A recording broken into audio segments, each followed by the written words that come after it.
And we're back. We are back! The Morning Invasion. Come on, sleepyhead. Time to wake up. I suppose we should get going. Yeah! Let's go. 10, 9, 8, 7, 6, 5, 4, 3, 2, 1.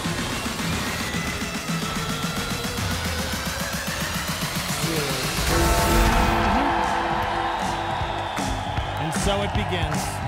It's super duper. Good morning, everybody. Dex and Steve-O live from the Dreams Tower Modeling Star 88 Studios. What's up? Thursday. It's Thursday, right? Am I right? It is Thursday. Very cool. Yeah, right? We're live on YouTube and Facebook at Star 88 FM. You can watch the show, the whole thing, till 10 o'clock. You can go back and watch all the previous shows we've had this week. We've had a good week of shows. It's been crazy. It has been crazy. You okay, bro? Oh, I'm in pain. I know you are. I know. Pray for Steve-O, please. We can't talk about it, but pray for him. Yeah. He's in a lot of pain. I was in a pretty bad car accident, guys, and it's just He was. not. Yeah. It is not working It's not good. out. Yeah. So please, lots of prayers for Steve-O. Of course, his family. They're going to, Phoenix this weekend? Yeah. Baseball tourney.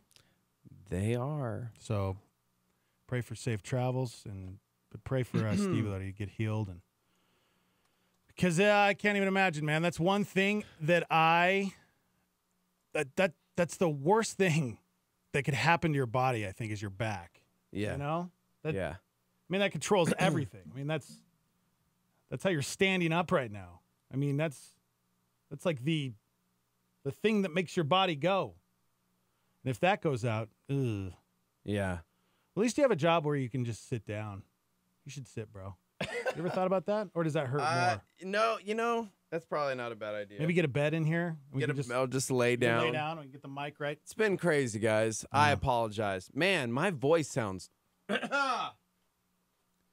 Just waking up You're in good, the man. morning. You're good. Everything's going to be okay. We got a huge show today. We got lots of guests. We have 3 Degrees with Brian Nixon coming up at 7. Yes. I guess it's someone's birthday today that I'm sure Brian Nixon's going to talk about. Oh, I thought you meant it was his birthday. No. I'm like, his birthday's in July. No. Yeah, he's a July birthday, too. He is. And all the cool people born in July. Will Ferrell? Oh, man. That's all I got. I don't know. America? America was born in July because 4th of July, freedom. Some freedom hit America. I don't know about that. All right, speaking of America and freedom, the NFL. Yeah. So yesterday, we discussed how the commissioner, everybody in charge of the NFL got together, and all the owners, and they were discussing quite a few different things that they were going to do if teams or players kneel during the National Anthem. Well, it came in yesterday. It's official. The NFL bans kneeling during the National Anthem. Boom, America. That's what I'm talking about right there. Yeah. We were saying that. You know, the NBA does it. They don't even televise the National Anthem. Yeah. So why? This shouldn't be a hard decision. And it sounds like it really wasn't that hard of a decision because the new rule says players have to stand and show respect for the flag. So raising a fist or linking arms could also constitute a violation. If any player or team employee doesn't stand, the team will be fined at the league's discretion. Individual teams can also impose their own penalties or fines on their personnel. The league didn't say how much the fine would be or how respect for the flag would be defined. NFL Commissioner Roger Goodell had to say this. We made modifications to our anthem policy. After a great deal of discussion, it was unanimously adopted by the clubs. If anyone is on the field and is disrespectful to the anthem or the flag, there would be a fine from the league against the team. The team will have its own work rules, will be consistent with the overall policy, and they will make their own decisions about how to manage that from there. That was NFL Commissioner Roger Goodell. He also said the vote was unanimous among owners, although San Francisco 49ers owner Jed York said he abstained. Mm-hmm. Yep. So I watched the entire press conference Did you? yesterday. Mm-hmm. Because there were a bunch of owners that, after Roger Goodell said the vote, excuse me, he had a bunch of different owners come up and basically give their thoughts on it. So I don't know. The Players Association already aren't they like angry and telling them that they did this without their consent and they're gonna appeal and all of the it's such a mess and I don't understand because honestly I think it's a cop-out. It's after what we were talking about yesterday and everybody saying, hey, you know, these are the possibilities. If you missed the show yesterday, it was like they're gonna be a 15-yard penalty assessed at kickoff, or there's gonna be all these different things, and none of that happened. Instead, they're just saying if you'd like to be on the field, you will stand. But they also said that if you didn't want to come out of the locker room, that was acceptable. yeah. So it's like, cool, man. I feel like it's good for both. The people that want to exercise that right and not partake, essentially kneeling, instead they're just going to stay in the locker room. Yeah. I just wish they wouldn't televise it. You know, just that would squash all this, right? Somewhat. I do think there still would be fans in the stands. If there are people in the stands and somebody kneels, they're going to put that on the internet, and then other people are going to see that photo, true, yeah. and it's still going to hit the media. So I think this way they tell them, bro, you're standing for the national anthem like a big boy, okay? There are preschoolers who have to stand for the Pledge of Allegiance in the morning. Yeah. Right? It's just part of it. Mm-hmm. You're going to do that, and if you don't want to, just stay in the locker room and don't be disrespectful of America. Well, speaking of the fans, it sounds like they are probably going to be impacted by the NFL's focus on honoring the national anthem. They're saying that, the 49ers owner, Jed York, says they're banning concession sales during the anthem. This is what he had to say. We'll shut down concession sales during that period of time, during the anthem. I don't think it's appropriate for us to profit during that period of time. Like, if we want it to be sacrosanct, if we want to honor the flag, we're going to make sure that we go through a litany of things to make sure that we're not going to force people to stand in their seats, but we are certainly going to make sure that we are not profiting during that, 2 to 3 minutes of time during the game. That was the San Francisco 49ers owner, Jed York. So far, no other teams have followed suit. It's hard to ask players to stand and honor the national anthem while, Joe sits on the outside, pumping melted cheese onto his $15 plate of nachos during the Star-Spangled Banner, It's interesting to me that he would have to impose that, because I know at baseball parks, when they do the national anthem, everything stops. Yeah. Everybody stops. They don't normally keep selling hot dogs when the national anthem is going on. Right. Yeah, you know what? I love everything about this. Thebe says, whatever, it's all about them losing money. And he's not wrong. They were bleeding money. And so I'm sure there's still going to be people who were banning it before who say it's a cop-out because they're not forcing everybody to stand and show respect for the flag. They're just saying if you are going to be on that football field, you will stand and show some respect for the flag. But if you don't want to, just stay in the locker room. Don't you show your face. Yeah. It's all about freedom, man. Yeah. One morning in June some 20 years ago, I was born Sing it, a Hawk. rich man's son. Wow. I had everything that money could buy, but freedom I had none. This is one of the greatest Americans that ever walked this land. I've been looking for Freedom. I've been looking so long. I'm going to start a petition right now to get the Hoff to sing at the Super Bowl halftime show this year. Who's going to sign it? Let's do it. Get out of here. Yeah, there you go. NFL bans kneeling during the national anthem.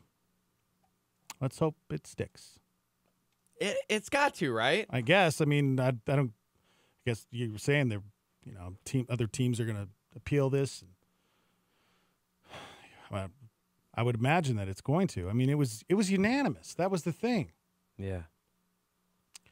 Somebody said, dude, everything stops at baseball games because it's America's pastime. Football's just there to make money. Yes and amen. I've been looking for freedom. I'm just saying.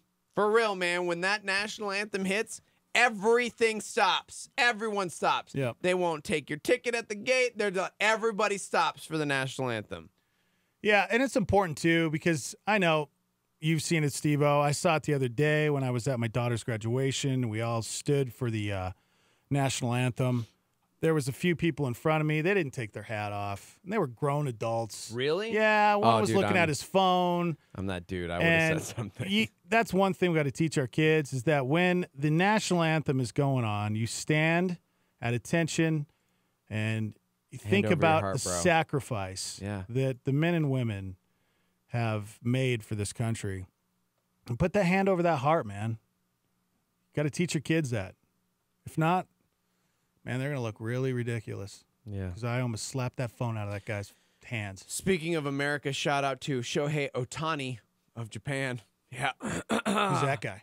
He's our pitcher/hitter who came up clutch last night in the ninth inning that tied it up with a 2-run single. The Chinese Babe Ruth? Japanese. Oh, sorry. Yeah. But yes. Dude, we were down by 2, 3-1. That guy's the real deal, huh? Yes. And he came through with a clutch hit in the ninth. Yeah. That's great, man. It was great. Yeah, America. You know who won the Celtics game last night? Yeah, I do, because we watched, and it was boring. Who won? Celtics win? Yo, yeah. Yes. They crushed them. Woo! It wasn't like 3 minutes left in the game, and LeBron's sitting on the bench crying because they were down by 18. Beautiful. Yeah, that's what Chrissy said, too. Beautiful. You guys are peas in a pod. You guys need to start watching these games together. Beautiful. Because they are so boring to me. Whatever. I hope it's the Celtics and the Warriors. I hope it's the Celtics and the Rockets because we could use some different people in there. You know who's still not going to watch? Me. Well, you know what? You don't have to. I just realized I'm a grump. I'm that complaining person who wants it different because I'm tired of seeing the Warriors and the Cavs. But guess what? I'm not watching anyways. Wow. Don't do it for me. I won't do it for you, man. I won't do it for you. Go Rockets. Whatever. Wow. I don't care. Okay. Good morning, everybody. Yeah.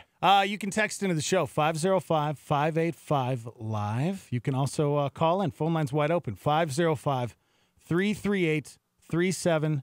We're going to check some voicemails coming up. Thank you, Starmy, for calling and leaving some voicemails. I see we got a few to check here coming up. 3 Degrees coming up at 7 with Brian Nixon. We also, at 8 o'clock, we have a beautiful, beautiful person coming in. She's so great. Her name is Amor Sierra. Is it Sierra or Sierra? Sierra or Sierra? Amor Sierra? Amor Sierra? Amor Sierra. She's from Miami, and she's out of control, man. She's so cool. She's pretty out of control. She owns Miami Tattoo Company, and she also is a big part of helping sex trafficking survivors. Dude, she's amazing. Yeah, she's got a story. Yeah, she's coming in at 8 o'clock to share that. She was part of that world. Woo! She's got her own radio show. Oh, she's got a radio show now? Life FM. That's cool. Good for her. It's been, a couple years since we saw her. I know. So that's coming up at 8 o'clock. She's in town for a wedding. Coming up at 9, we got Shock Therapy Live, so you guys get your questions in. Pastor Nate Heitzig will be joining us, and that's an hour where you guys are struggling with things. You send us a text or an email, or you call in, and we discuss it. We help you out. You can be completely anonymous, but that's your hour to help you in any way we can. Oh, what else we got going on this morning?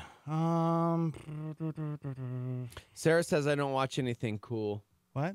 Sarah. Oh, she doesn't watch sports? I guess not. I don't really watch sports either. Yeah. I don't even watch you watch NBA Big Brother, and she watches Big Brother, and now that's my she's Big calling Brother? me out saying Okay. I don't watch anything cool. And now I'm trying to think of the last thing I actually sat down to watch and enjoy other than the Angels game last night. Yeah. The back of my eyelids. Pray for Steve-O, guys. Pray for him. Yeah. Pray for him. I got cupped yesterday.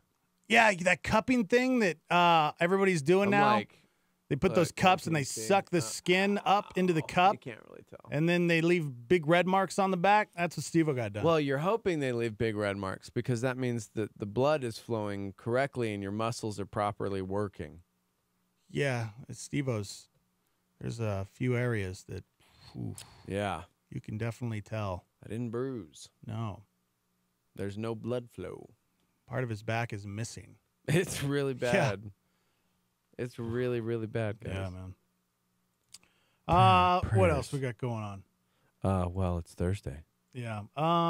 Taking your shoes off at your front door could help you lose weight. It's coming up, guys. Wait, help you lose weight? I'm keeping my shoes on. Do you take your shoes off? No. You Not don't? at the front door. When I get in my room, I do.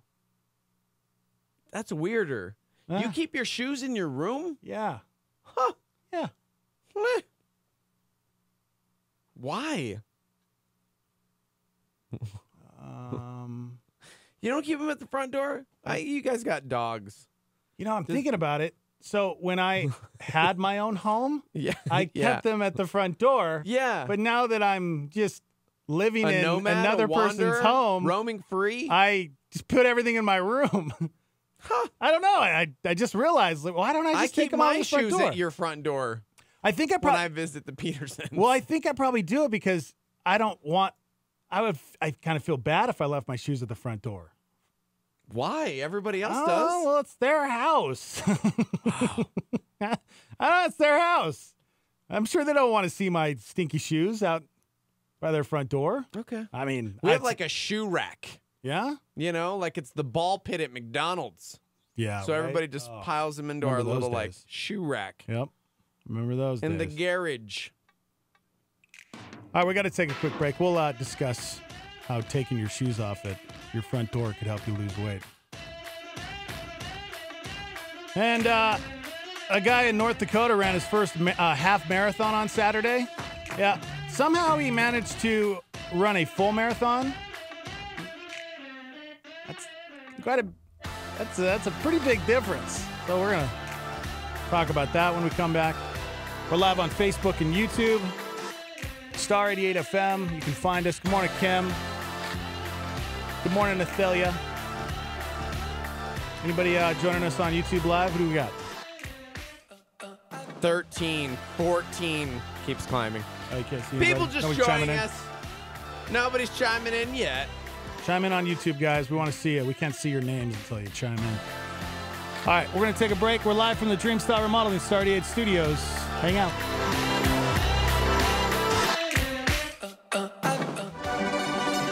This is a fresh thought. Listen up to Levi Lusko. Ephesians is particularly special. Here's why. Paul, he ministered there longer than he spent anywhere else in his ministry. Paul was this bad-to-the-bone preacher who blazed a trail all over the entire Roman Empire. Right after Jesus had risen from the dead, this guy got saved and got called and began preaching the gospel like crazy to people, expanding the reaches of the message of Jesus to virtually all corners of the Roman Empire in a relatively short period of time. Why? Because his message was really good. He even admitted, he even said, it's not because I'm so good looking. He said, it's because I'm preaching that Christ was dead, but then rose. And if you believe in him, you can rise too. For more fresh thoughts, go to LeviLusko.com. A solar flare on Star 88 from St. Augustine. If you believe what you like in the Gospels, but reject what you don't like, it's not the gospel you believe, but yourself. A Star 88 solar flare.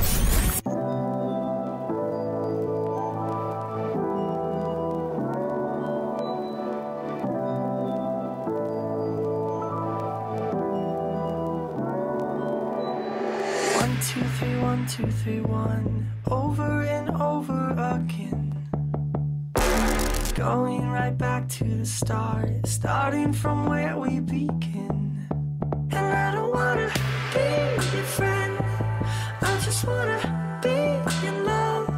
And even if I'm chasing you is good enough. I keep on running back to you. I can't lose this time. And no matter what I do, I can't lose my. I keep on running back to you.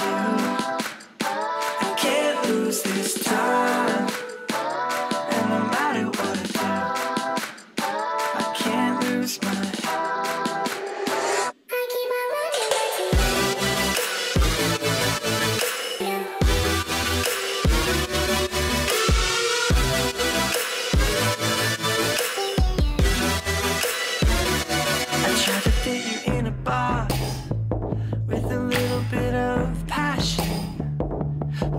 Won't fit, I throw a fit, and I leave you alone. And I don't wanna be your love, and I just wanna be your love. And even if I'm chasing you, no matter what, I keep on running back to you. I can't lose this time, and no matter what I do, I can't lose my. I keep on running back to you. I can't lose this time. And no matter what I do, I can't lose my.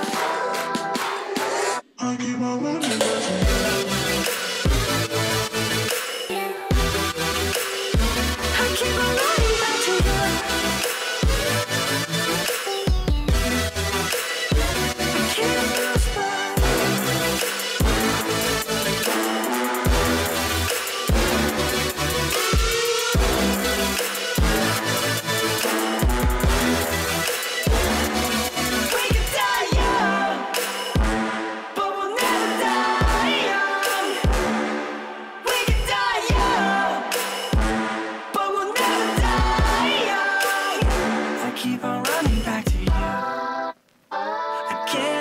This time, and no matter what I do, I can't lose my. I keep on running back to you. I can't lose this time, and no matter what I do, I can't lose my. Christine Kane challenges us to not just look at those around us, but to see the person as Christ sees them in this Star 88 PowerPoint. A lot of the transformation in our hearts and in our spirits doesn't happen because we don't really see Jesus. We sing to him. And we love coming to church and it makes us feel good about ourselves. See, we live in the hashtag selfie culture. We don't have a chance to even see the scenery because we're too busy taking a picture of ourselves in the scenery. And so the issue is we are so busy looking at ourselves, wondering about ourselves. We are so narcissistic. We are so self-absorbed. We look at the mirror in ourselves. We want everyone else to look at ourselves. So when we look at Jesus, we're not looking at who he is. We're looking at ourselves and what he can do for us. And we are like Simon saying, if this man was really a prophet, he would know how awesome I am. He would change my life around. And Jesus goes, oh, would you just get your eyes off yourself, get your eyes on me, begin to see me, and you'll see a lost and a broken world all around you. We need a generation that will see. That's Christine Kane on a Star 88 PowerPoint. Hey, what's going on in the news today? Julia Louis-Dreyfus will be awarded the Mark Twain Prize for American Humor. NFL players will now be required to stand for the national anthem or face discipline. Democratic Senator Chuck Schumer saying the Justice Department is giving in to the president's unsubstantiated claims the FBI spied on his campaign. To request they reconsider holding the meeting at all, and if they move forward, to do so in a bipartisan fashion. So far, no Democrats invited to the meeting. Americans are paying more at the pump, and top Democrats are blaming the White House for that. The 50-cent increase over this time last year essentially cancels out any tax break for the middle class. The World Health Organization says the Ebola outbreak in the Democratic Republic of Congo is on the edge of spreading. Live from the Dreamstyle Remodeling Star 88 Studios. Dex and Steve-O. More Sierra coming up at 8 a.m. Miami Tattoo Company. She's the owner, and she's also this incredible woman who helps save these women that have been trapped in sex slavery, sex trafficking. Her story is incredible. Yeah, dude. You don't want to miss it coming up at 8 o'clock. We'll see what she's up to these days. Coming up at 7, here in about a little less than 30 minutes, our boy Brian Nixon joining us for 3 Degrees. Then, of course, at 9 this morning, we got Shock Therapy Live with Pastor Nate Heitzig. So get your questions in. You can shoot those over to us now. What's that live line number? 505-585-LIVE. That's 505-585-5483. Dude, shout out to Amanda listening from Brooklyn. What's up, Brooklyn? Yeah. I got a plane ticket to Brooklyn yesterday.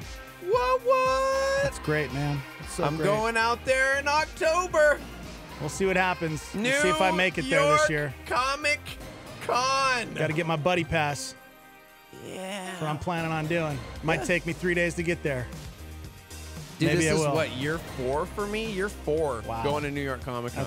4 years already? What's Yeah. happening? Is it 4 or is it 5? It's been a minute. It's 4. It's 4. Gosh. Shout out to everybody joining us on Facebook Live and YouTube Live at Star 88. You guys can join us. All right, let's check the voicemails before we jump into some more topics, more headline stuff. You guys can not only text the live line, but you can call it and leave a voicemail. 505-585-5483. Next message. Good morning. I just wanted to say you guys are hilarious. You really make the morning traffic, the morning drive to work not so bad. Gives me time to hear you guys, and I think people might think I'm a little crazy sometimes because I'm laughing hysterically when you're talking about some of the stuff you talk about. But just keep it up. God has a purpose for you guys, and that's to share his love with all of us. And laughter is good for the bones. So thank you, guys. Thank you, Star 88. No, thank you. Thank you. You're crazy. No, you're not. She said she was. I didn't. We're all a little crazy, right? I mean, just listen to me all the time. I mean, I'm just so crazy. Okay. Hello, my name is Nicolas Aranda, and I recently started the subreddit /r/yesn't. A few hours after I started the subreddit, we found Ewan Maloney, who created the petition on change.org that officially is titled "A Petition to Change the Word No to Yesn't in the English Dictionary." With me and him, we have blown up this Yesn't meme all over the planet. We've been mentioned on 6 radio stations, 1 television, Canadian television, breakfast television. And, I just found out that you guys mentioned us, and I wanted to give you a call, see if you guys wanted to talk to me and or him about whatever questions, comments, concerns you guys have. You can give me a call at 5. You can also reach us in our Discord at just go to reddit.com/r/yesn't. And our Discord is right on our sidebar. It's also pinned at the top of our subreddit for now as well. So thanks again for talking about our petition. We really appreciate it, and we can't wait to hear back from you guys. we're not calling Thank you very much, and have a great day. No, we're not calling you. That's the guy that created Yesn't. Guys? That's the guy that started the petition. That's real. Yeah, and no way we're talking to that. Never mind. Oh, yeah, we are. That guy's ridiculous. How did that happen? Is it because we talked about it on our podcast? That's what he said. He said that he heard that we were talking about it. So I thought that was a Stormy member trying to be funny at first, and then it was like, wait a second. Hold on. Yeah. Wait, that's the guy? Okay. All right. I think he's trying to punk us. I think that could be somebody trying to punk us. Yeah, could be. I used to do that to people all the time back in the day, and I think they're trying to do it back to me now. That's his name right there. He It said is? his real name right Okay, there. Well, I mean, you could have researched that and found out that that's his name. I mean, it just sounded a little weird, but okay. It's cool. I don't know. That was the most ridiculous thing I think we've ever talked about on the show. Changing no to yesn't. Yes, maybe no. No, it's not a good idea. You know, maybe we should talk to him because what you brought up a great point about that. In this day and age, why would you change no to yesn't? Yeah. Which means, okay, maybe, but no, I don't know. Next message. Hey, guys. Hey, listen up. Hey, guys. Okay.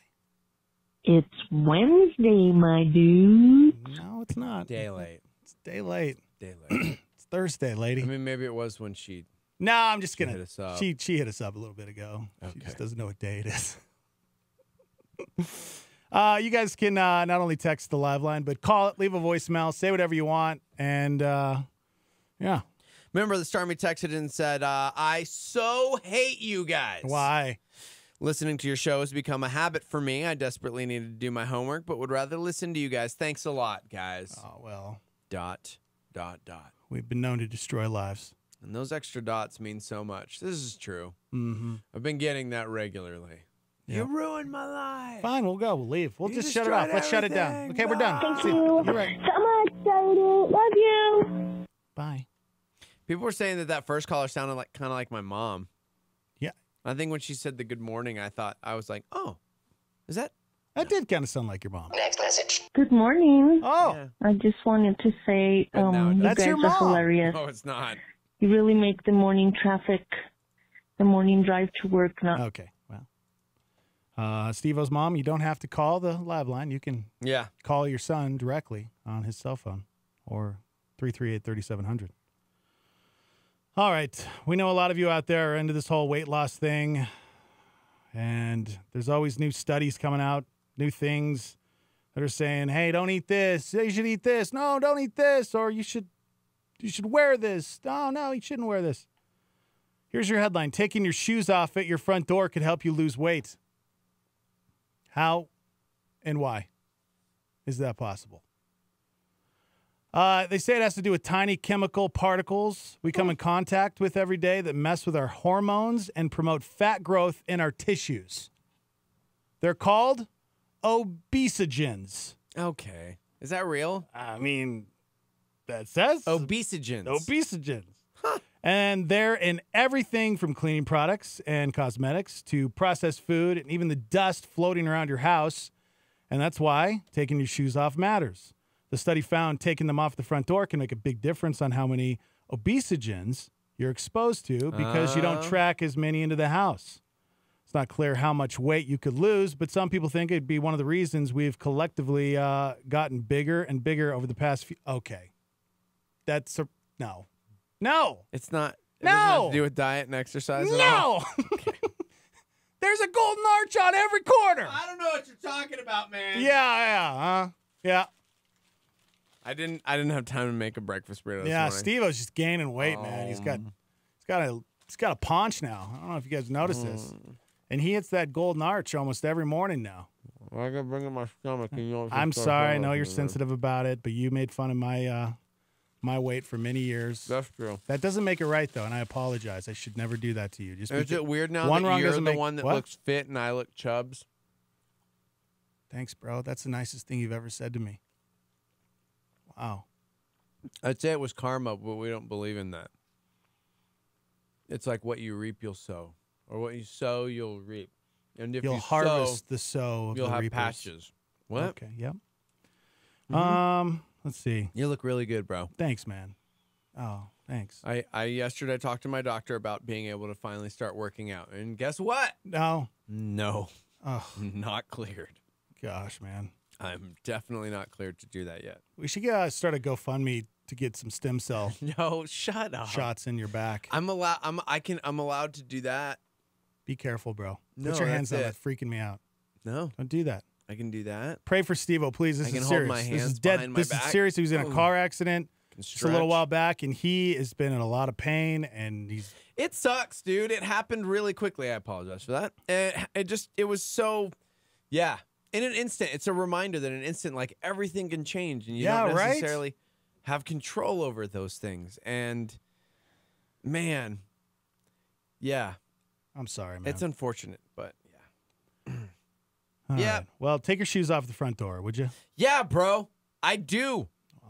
I definitely don't think that's the reason why we're obese. No, that's ridiculous. That's just about as dumb as It went on to say yes. something else. Oh, it did? Yeah. Did it say something else? Yeah, it's still up there. It is? No, it's not it. That's the wrong number.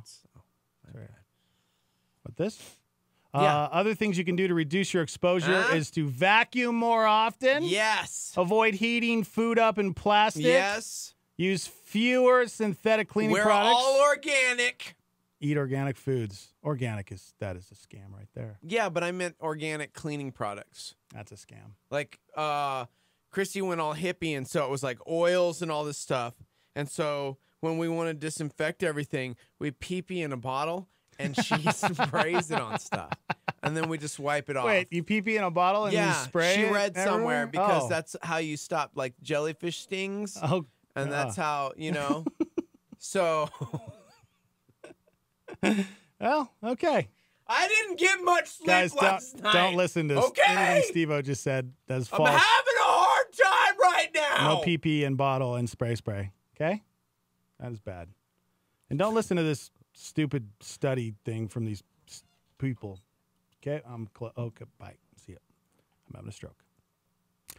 505-585-LIVE if you'd like to text into the show. You guys can... it's pretty cool. There's been a few people that have jumped on board, but this is probably one of my favorite apps right now that I'm loving because I'm into the whole running thing. It's called Map My Run. And I'm telling you, this is cool because it tracks your location and it maps out exactly where you're running. And then it gives you updates on how far you're running, how many calories you're burning. And people can follow your progress and you can follow their progress. You guys download this app. If you're a runner or you want to start doing it, I'm telling you, it's completely changed the way that I run. I love it. There's a lot of great running apps out there. I'm sure there's one that's even better than this, but I'm liking it. It's called Map My Run. Nice. It's free. Speaking of, there was about 7 Starmy members that thought you were seriously reading an article from The Onion. So I had to look it up. Obesogens are foreign chemical compounds that disrupt normal development and balance of lipid metabolism, which in some case leads to obesity, thus the word. Obesogens may be functionally defined as chemicals that inappropriately alter lipid homeostasis and fat storage. They can change your metabolic set points, disrupt energy balance, or modify the regulation of appetite and whatever. They're real. That's real. Obesogens. That's real. Take your shoes off. I mean it. I just read that from The Onion. Okay. I'm sure there's definitely truth in that, but I would imagine that it's, I don't know if it's even enough to make a difference. No. Come Listen, on. man, I don't think we realize how much we track in. So I have a dog, and I'd never really noticed it until recently. It's gotten warmer, and so I went to take my shoes off, and on the soles of my feet, there was so much dog hair from walking around. Yeah. It was so gross. And I'm like, what? I vacuum regularly. Mm-hmm. I like vacuuming. It's cathartic. Is it cathartic? It's cathartic. It's the word I'm looking for? It's the word I'm looking for. Okay, it's the word I'm looking for. Just making sure. Yeah, no, you're And right. it's still floors all are nasty. over. I get it. It's gross. I get it. But is that really the problem why Americans are obese? That is exactly why we are obese. Exactly why. Take your shoes off, then we're going to just lose tons of weight. Yeah. I doubt it. All right, coming up at 7, we got Brian Nixon. It's coming up here in just a few, 3 degrees. This guy, speaking of running, he decided to, this guy Mike, he decided to run a half marathon recently. And he definitely underestimated his own running ability. He signed up for his first ever half marathon on Saturday, and he accidentally ended up running the full marathon. That is amazing. He accidentally ended up running the whole thing. He's a plumber from West Fargo, North Dakota. And it's a 10K race and the 5K race. I guess he did 10K race last year, 5K race the year before that. This year he's planning on taking the next step, running the half marathon. He woke up early, headed to the Fargo Dome. And when the announcer said go, he went for it. And apparently he misread the start time for the half marathon and ended up taking off with the runners competing in the full marathon. That is amazing. So he was just following the pack. He ran the course heading north instead of the southern route the half marathons runners are meant to follow. He started to get suspicious when noticing signs for full marathon runners. I cannot believe this. But brushed it off thinking the two courses must intersect later along the route. He just kept running and running and running. And then he finally realized his error. He decided, well, I'm just going to keep going. I'm just going to go for it. Why not? I'm already here. I'm already running. I'm already tired. Might as well try to finish it. He finished the 26.2-mile race in just under 6 hours. I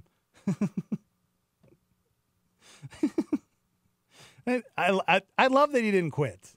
I think that right there is huge because we can give up so easy. Well, it just goes to show how much of it is our brain. Yeah, it's all mental, man. I'm not gonna lie. That's my biggest detractor. Is my brain. Yep. Telling myself I'm not going to be able to finish something, accomplish something.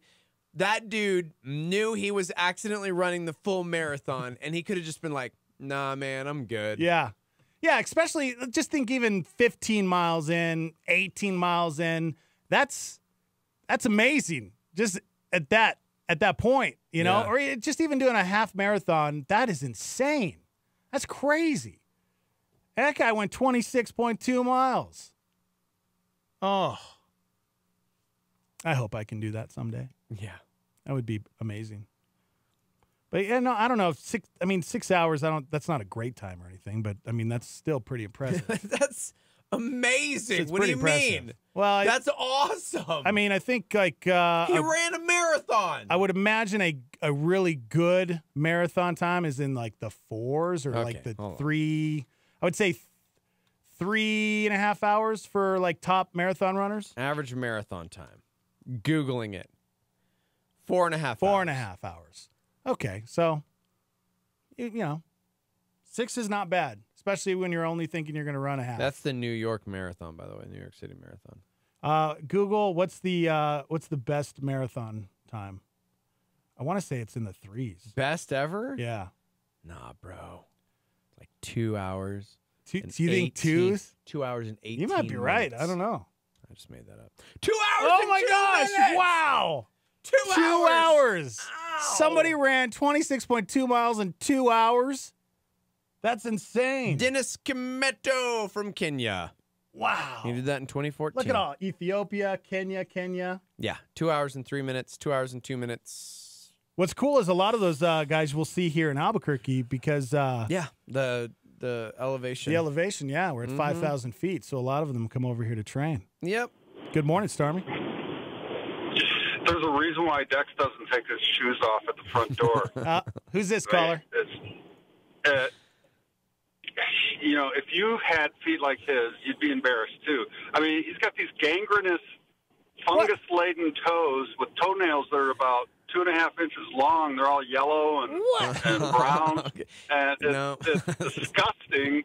I'm glad that he keeps his shoes on. My toes look like little pearls. Little pearls, huh? Yeah.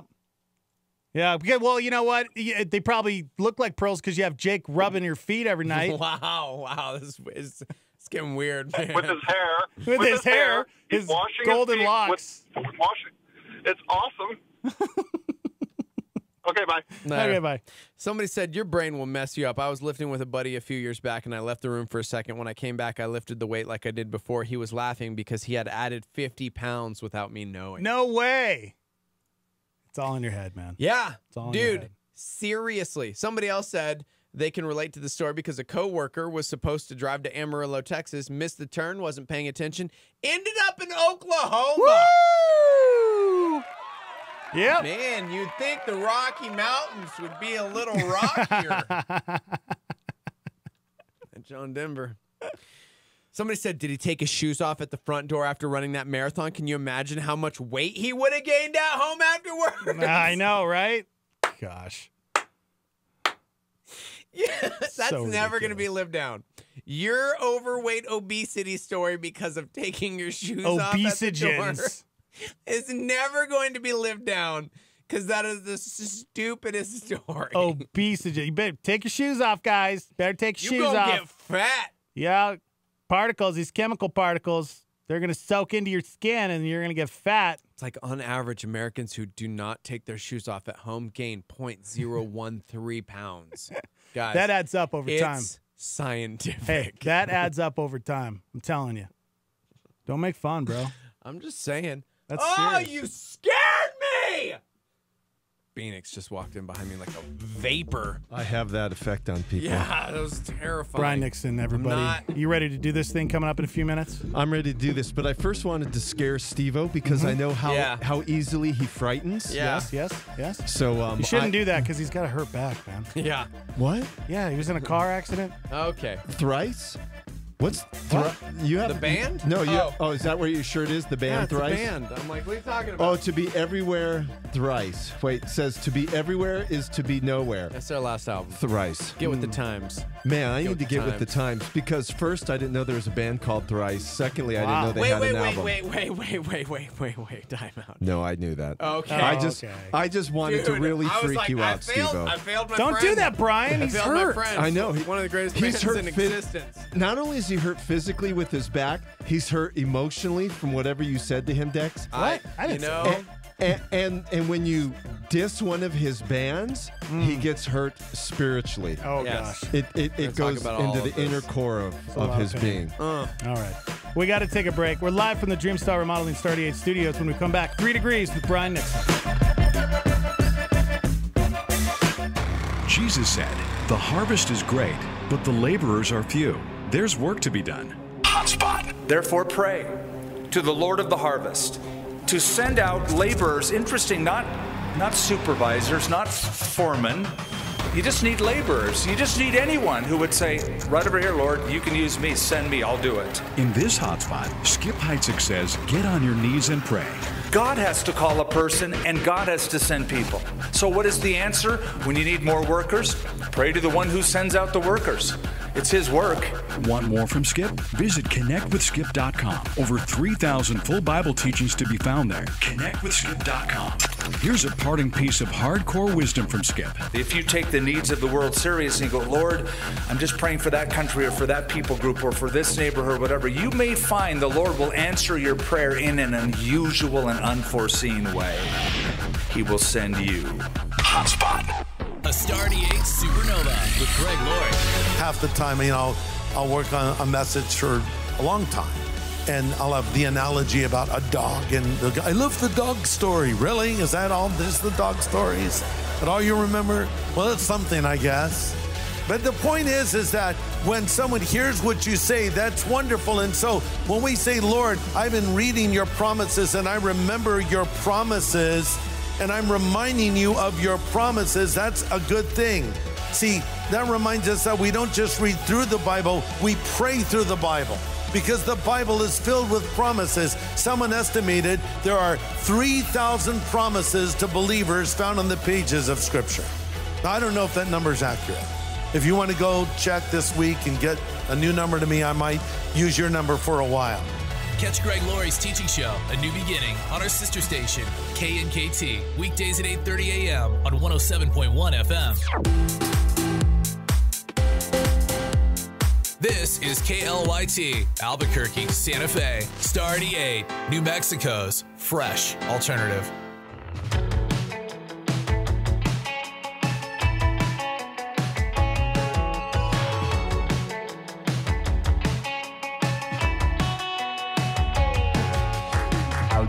Polish clean, a good degree, a movie script commercial, but to my defeat, my mind's a mess, the guilty stress impress you. My philosophy is that the more I give, the more you see. Would I position to lose it again. The cards are dealt and my hand is in. The push and pull of my own chagrin. I'm alright. I got me feeling like I'm okay. Hope the feeling never goes away. Hey, the night I waste the day. The feeling's fleeting when it goes away.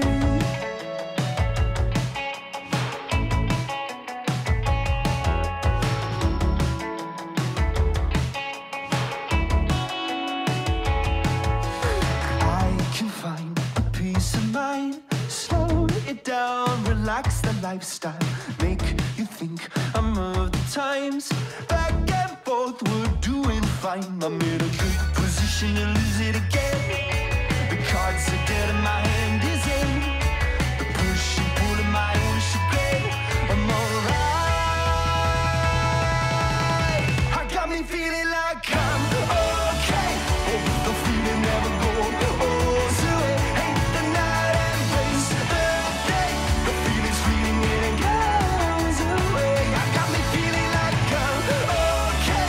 Hope the feeling never goes away. Hey, the night embrace the day. The feeling's fleeting when it goes.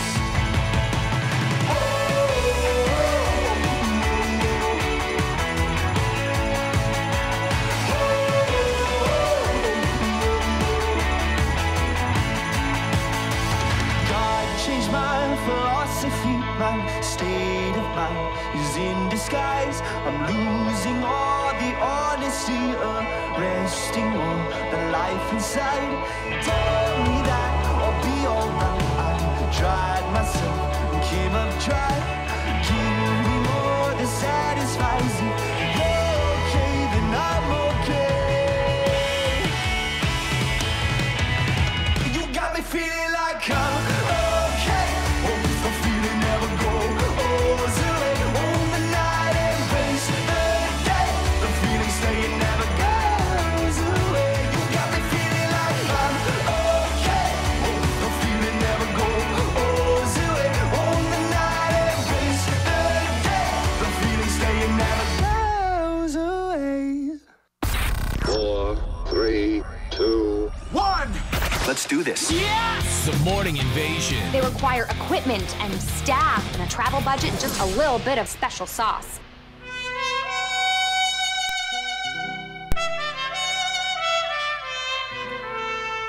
Welcome to 3 Degrees, live from the Dreamstyle Remodeling Star 88 Studios. Brian Nixon, good morning. Dex, Steve-O, good morning. Hola, welcome. Hola, ¿cómo estás? Don't you love this, classical flamenco guitar, it puts me in the trumpet? mood. Man, it's Thursday morning when you hear that. I meant mood for the show, the hour. Yeah, of course. I know exactly what you Well, meant. Steve-O gave me a dirty look. Yeah. Well, guys, I have some great stuff. Yeah? And our listening audience needs to put on their thinking cap. Not because these are tough quizzes. As a matter of fact, I'm going to give you... They're never tough. They're never tough. I know. So You guys get them all the time. But I'm going to give you what happened on this day, but then there's going to be follow-up questions that we need audience participation. I love it. A minute to win it. So, gentlemen, on this day, May 24th, John Wesley was converted to Christ. Yeah! Beautiful. And it launched what we know as the Methodist movement. And some people would contend that the conversion of John Wesley to Christ was one of the great moments in Christian history because it really transformed the landscape of England, first and foremost. Yeah. But then, of course, when he came here to America, it transformed the landscape of America. Dude, and then it transformed the landscape of the Dread Pirate Roberts because Wesley went on to become this amazing swordsmith. He was a great swordsmith. He had to fight a few people for Buttercup's honor, and then she was so beautiful. He was the Dread Pirate Roberts because he started off like this farm boy. It was and, inconceivable. but then he converted, and then he got shipwrecked on some boat thingy, and then he was like the slave. Hey, and Steve-O. then He went through so much. Was you have the will wrong be- Wesley. Oh, This okay. is John Wesley. Wow. You know, the founder of Methodist. That's the guy that took seriously the call to proclaim the gospel of Jesus to the world. Haven't we all? Yeah, isn't that amazing? Isn't that amazing? So here's my follow-up question on this one, guys. Yes. So many people look to John Wesley as like one of the heroes of the faith. Yeah. And I would put him, near the top for me as well. Like but here's 17. my question for you guys. If you could name 1 to 3 heroes of the faith for you personally. Oof. Wow. Who would you say? So let's say Pat Robertson. Man, this is hard. Steve-O, let's say we're standing in line at the grocery store and we're talking, and then you're just talking about your faith, and I go, oh, cool. Like, who are the people like that you respect throughout history that are like? I'm glad you said throughout history, because I immediately thought of personal people. No, but, not people. Well, here's not what's hard. influences, but people that you really respect throughout history. And I'm just gonna say influence aspects. Is that okay? Because here's my thing, and I don't mean to Jesus juke this whole thing and just be like, well, Jesus. Christ. But Right. the truth is, like, there were times where I would get hung up on a certain individual. Like, I was a huge fan. C.S. Lewis. No. I mean, yes, but huge fan of Martin Luther. Oh. Mm-hmm. Martin Luther, everything he did with the 99 Theses, and it was like coming against the church. And then you read like certain other things. Do you know what I mean? His anti-Semitic rants. Anti-Semitic, his rants. He would like whip himself, and he like would abuse himself. Right. But he was a man of his time. But he was. And so it's like, well, there are reasons why I love him, and there are reasons why I'm reminded he's just a dude, and he has sharpened my faith in certain aspects. Exactly. Does that make sense? Yeah, no, I say, and we want our audience participation. So get on Facebook or go to the live line and weigh in on who are some of your heroes of the faith. I think of Charles Spurgeon. Okay, Charles Spurgeon. I think of Fanny Crosby. Ooh, okay, you're throwing out some good ones. I think of Samuel Morris. There you go. Amy Carmichael. Wow. I think of Corrie ten Boom. Wow. Okay. You're just throwing out some big names there, Dex. Such an idiot. Are you looking at Pat a computer Robertson. screen? Are you looking Okay, well, you just lost me. Are you looking at a computer screen? What? No. No. Okay, let me start with mine. Ready, Steve O'Dex? Okay. Yeah, top mine. So mine spread Saint throughout. Francis of Assisi. No, mine spread throughout. Saint Augustine. So yes. So mine spread out. I mean, and I agree with you, Steve. When we have to talk about this, we have to say we can't throw out the biblical characters right now, because those are the obvious ones: Jesus, Paul, James, Barnabas, all these guys. I'm talking about, throughout church history. So mine would be Augustine. Augustine is one of those guys that just... For those of us who didn't take biblical history or stuff, who's that? Augustine, what some people would say, but St. Augustine of Hippo was the bishop or senior leader of North African churches. He was from a different kind of what we would call maybe a cult type religion, came to Christ, and became very influential in the early church for his life and for his witness. And what I would encourage people to read would be his Confessions. I mean, St. Augustine's Confessions is a classic of Christian world. And we're going to, by the way, later in the program, we're going to be talking about Christian classic books. But then secondly, here's a little lesser known guy. His name is Alcuin of York. Alcuin, Alcuin of York. And why I always liked Alcuin is because he was one of the first Christian educators. And because I've spent so much of my life in Christian education, he was an early hero of mine. A lot of people attribute St. Alcuin, or people just call him Alcuin of York, with inventing script, handwriting. But he also helped formalize education within the medieval church. And then I would have to put in, again, just at the end of the Middle Ages, Thomas Aquinas. Anyone who knows me knows I'm a huge fan of Thomas Aquinas. So from the early church, it would be Augustine, Alcuin, and Aquinas for me, all starting with A's. Johnny Cash on Facebook said Mother Teresa. Ooh, okay. Johnny Cash? That's his name on Facebook, Johnny Cash. Okay. Cool name. Yeah, Somebody Mother Teresa. Said, Pascal. Ooh, Blaise Pascal. So a little bit of Blaise Pascal. I would consider him one of my more modern heroes as well. not only did he, was a contributor to mathematics, but he also was a devotional writer, and his pensée is considered one of the great, more modern, and when I say more modern, within the last 300 years, devotional works. Absolutely brilliant. John Henry Cardinal Newman? Okay, John. Or are those two different people? John Henry? No, John Henry Cardinal Newman was an Anglican who converted to Roman Catholicism, and he was heavily influential in what was called the Oxford movement, and he, too, was part of the educational reform, particularly in England. But yeah, he is truly one of the heroes, particularly when you're in education, such as I. He looms large. He was a brilliant man. Simone Weil?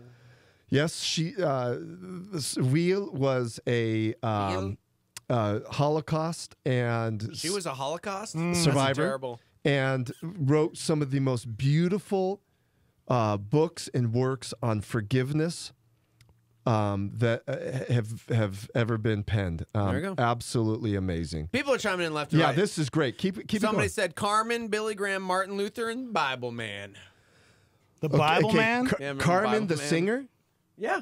I don't know much about Carmen the singer other than I know he sings. Martin Luther, you already kind of espoused him. Who was the other one? Billy Graham. We know a lot about Billy Graham. And Bible Man. And Bible Man, I understand that there's been like 3 incantations of Bible Man. No kidding? Like, the original one, and then it went to some other guy, and then some other guy. But that's cool. So can they say Veggie Tales? I guess you can, Okay. even though they're not real people. Somebody said, I'm going to go modern with the men that have influenced me the most. Matt Chandler, Tim Keller, Eric Mason. Okay. Matt Chandler, everyone knows him, took over from Mark Driscoll, Acts 29. Hey, I mean, he was already doing his thing out in Dallas. I know. But he did take over the Acts 29 movement. Influential Texas pastor. Obviously, Tim Keller, probably one of the great modern pastors of today. Some people consider him probably the most influential voice across denominational lines. He obviously made the list of the recent study of the best preachers in America. Tim Keller was on that list. So, heavily influential. And the third guy, what was his name, Steve-O? Going back now. Yeah. There's so many people chiming in. Yeah. Eric Mason. Eric Mason.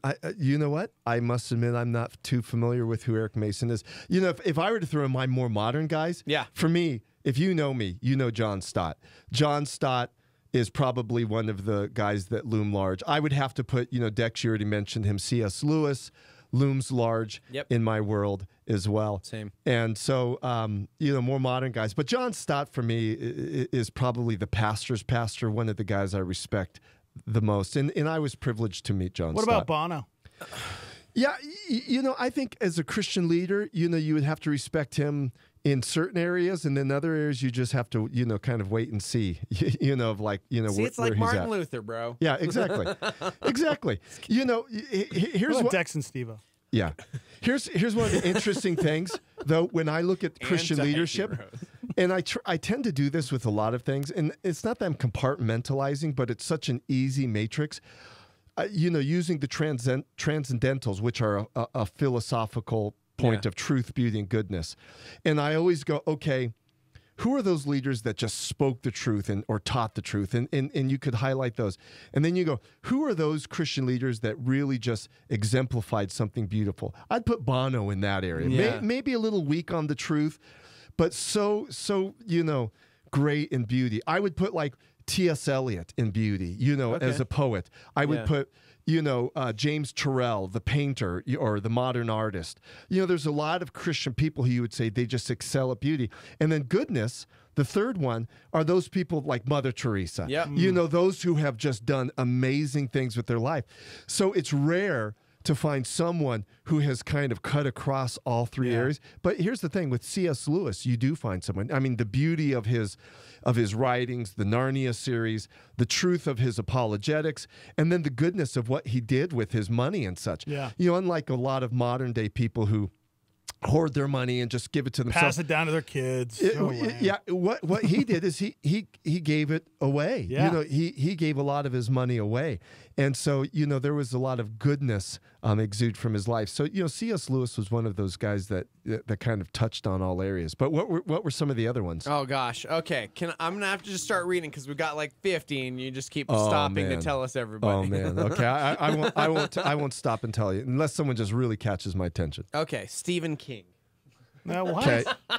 I think. Thank you, Rebecca. She also said potato. Though, as Stephen King is a writer, Yes. he's not a Christian believer, but he's a believer in God. He believes there's a God. He's probably more of a deist.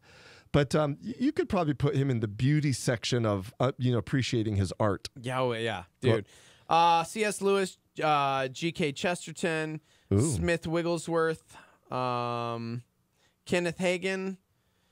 A.W. Tozer. You're reading Tozer right now. Wow. Yeah, that's dude. good. Knowledge of the Holy. Oh yeah, yeah, man. Yeah, Tozer is obviously one of the more modern day, giants. And not on this list, but for me, Warren Wiersbe. Yep, modern giant. Warren Wiersbe. He's reading on being a servant of God right now, and anytime I needed any help with any in-depth study, I have his entire series. Like seriously. Yep, his B series. Yeah, and so I loved. No question. Yeah. Warren Wiersbe, particularly in the evangelical realm, Warren Wiersbe looms large. Heavily influential, fabulous writer. He was the first dude that really got me to recognize hermeneutics well. Yeah. Does that make sense? Yeah. Like, to take seriously the right interpretation of the Bible. Yes. And here's another great thing about Warren Wiersbe. Obviously all his, biblical commentaries, but he also is a guy that has went back into history and said, here are some people we need to be aware of. So he's also a historian in that section, in that way that he's brought to attention other people. Like, he would say, hey, you need to read Augustine. You need to read Brother Lawrence. You need to read, and, he's given lists of different Christians throughout history that we Christians need to be aware of. What about Nelson Mandela? He's on one of those internet lists. I would put, I don't know of his spiritual. He's on the Christian list. Right. I do know that, there was some personal issues, but let's be honest. We all have had some personal problems and some struggles. But I would put him in the realm of goodness, that he did a lot of good for the South African nation, the South African people. Would I put him on the same level as goodness as like Desmond Tutu? Probably not. Good old Tutu, am I right? When I weigh Desmond Tutu to Nelson Mandela was a picture of perseverance. I mean, all those years in jail, a picture of someone who spoke the truth in the face of a lot of hate. But so did Desmond Tutu. But anyway. Now Felicia says, "Is it bad that I can't provide an answer?" No, it's not. A lot of I love how quickly you said no. No, a lot of people may not have heroes, modern heroes or people that they read and inspire them. That's okay. Well, I mean, even when you asked, I immediately thought of people in my personal life that had influenced me greatly or showed me, you know what I mean? I'm not going to share. I'm just saying that's what I thought of. And then it was like, oh, you mean like when I read stuff good. So I mean people throughout history that because what stemmed from like this conversation, William Wilberforce, exactly. William Wallace. Today again, if you're just tuning in, today is the day that John Wesley converted to Christ, and it transformed England and America and other things. And so we're asking.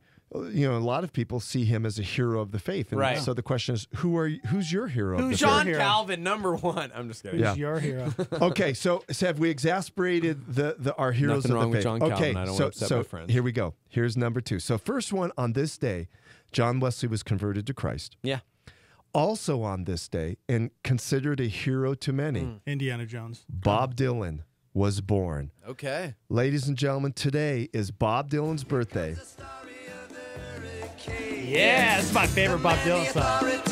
Wait, really? Yeah. For something they never done. Hurricane. Put in a prison cell, but one time you're gonna be the champion of the world. I got to be honest about something. You've never heard that song? I've never. You've heard never that heard song. Just Hurricane? leave. Just go. It's about a boxer who was convicted killer, convicted Reuben killer. Hurricane Carter. That's right. And So- Dazed and Confused. So What? here's the fascinating thing about Bob Dylan. A lot of people would put Bob Dylan as one of their heroes of the faith as well, because when he converted to Christ in the Right. late 70s, Yeah. he put out these series of Christian albums. By the way, that's off Nashville Skyline right there. Such a great song. Gosh, guys, I'm sorry. I don't get it. I don't either. I went to a Bob Dylan concert I don't about get it 6 all. years ago. Oh, I would punch myself. Oh in my the gosh, face. it was the worst concert I've ever been to in my life. I'm sorry, guys. I'm checking out. Sorry, Phoenix, but it was terrible. Checking out. I don't get it. Guys, I'm sorry. I don't get it. I don't get it either. You guys, like so many people, you just go straight to the voice. But I love the wallflowers, bro. And admit that he's not the best singer, but you have to go and understand his songwriting No, and I get what it. he did I for get culture. It. But that's like James Taylor for me too. I don't get it, but I'm like, I understand. Cool singer-songwriter, like good whatever guy. I realize James Taylor is nowhere near Bob Dylan. But I'm just saying, like, Remember, that type Bob where it was Dylan just, like, just won the Nobel Prize in literature. what is that? I mean, let's be real. Come on, Kendrick Lamar just won. No, he won the Pulitzer. Pulitzer's American. Bob Dylan won the Nobel. That's the world. So mad right away. So let's play one of his Christian songs. Do we have Every Grain of Sand? Every Grain of Sand? Every Yes. Grain of Sand. And this would be one of his great Christian classics. On the beach when I was Listen to the words for a second. Can I behold this chain of events that I must break? I'm sorry, I can't understand a word to In say. the fury of the moment, The fury of the moment. I can see the master's hand. I can see the And mustard in his hand. It is released the tremble. Wait. The trombone. The trombone, yes. Every grain of sand. Every grain of sand. Such a great song, though, guys. Totally. The I actual still song. don't understand The what actual it is. song is amazing. You know who did a great cover of this? Is Emmylou Harris did a great dope. cover of that. See, that's what it takes. Like all along the Watchtower, somebody just has to cover Dylan, That's and then right. you realize. Well, yeah, dude, Jimi that's Hendrix did all along the way. Yeah, and of course. Wait, who's people- Jimi Hendrix? I was thinking Dave Matthews Band. A lot of people have done Knocking on Heaven's Door. Yeah. That's probably the most popular, Oh, right? yeah. Like Rolling Stone. With a mystery tramp, but not you. Hey, it looks just like his son. Look at that. He's not selling any alibi. As you stand to the vacuum of his eyes. That dude. And say, do you want to make a deal? Okay. You can stop it. Like a rolling stone. I don't get so it. happy birthday, Bob Dylan. Happy and by the birthday. way, How old is he? He's 77. Wow. So and there's a new book that was released, I think, earlier this year. It looks at his spiritual life. It's called Bob Dylan: A Spiritual Life, and it looks at not only his conversion to Christ, but all his biblical allusions in his early music. Bob Dylan, throughout his writing career, has always pulled from the Bible. And he's used stories from the Bible. He's used allusions to the Bible throughout all of his. For the times they are a-changing. No, it ain't me, babe. So many hits. Gonna work on Maggie's farm. I put this montage together for you, It's the Phoenix. time the rain man play a song for me. Just like a woman. Like a rolling stone. Where's Hurricane? Put Hurricane in there. Skate stone. All along the watchtower. Lay, lay, lay, lay. Knocking on heaven's door. Bang, blue. That's enough out of you, Bob. Okay, so if you guys had to pick one Bob Dylan song No, as your Hurricane. favorite, what would it be? Hurricane. What'd you pick? I'm just gonna say all along the Watchtower Okay. because of Hendrix. Okay. I'm not kidding. Like, if you, I really don't know Bob Dylan, and I've never cared for him. I understand his significance as a poet and a songwriter, Right. But I don't. You don't. Yeah. He's one of those dudes that I truly just like can't even try to get. So who? Again, not groups, not rock groups, and I'm going to ask Dex this as well. So both of you guys, who would you say is your favorite Dustin Kinsrew. singer-songwriter? Lead Singer-songwriter. singer of Thrice. That doesn't even take me a second. Because if we're talking like as a poet, I'm not even kidding a little bit. Okay. He and like as a Christian influencer, yes. Yeah. Okay. So Dex, what about you? Singer-songwriter, someone known for their songwriting skills. It's either David Draymond from Disturbed or. Shut up. And you guys are going to be, when I tell you mine, Yes, Bob go ahead. Dylan's going to sound like just a great singer compared to my other Tom favorite Waits. song, Tom Waits. Tom Waits. You don't even have to tell. Of So course we know. type up "Innocent When You Dream." No. Go ahead, Dex. Okay. "Innocent When You Dream," and then we'll compare Bob Dylan to my others. So my favorite modern songwriters, obviously, I Taylor would say Swift. Bob Dylan. Oh. I would say Tom Waits, and I'd say Nick Cave. Okay. Here it is.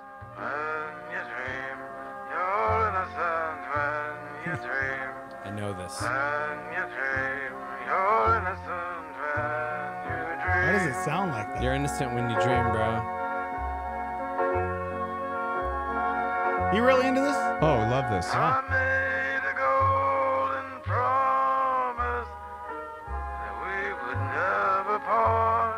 You're losing me.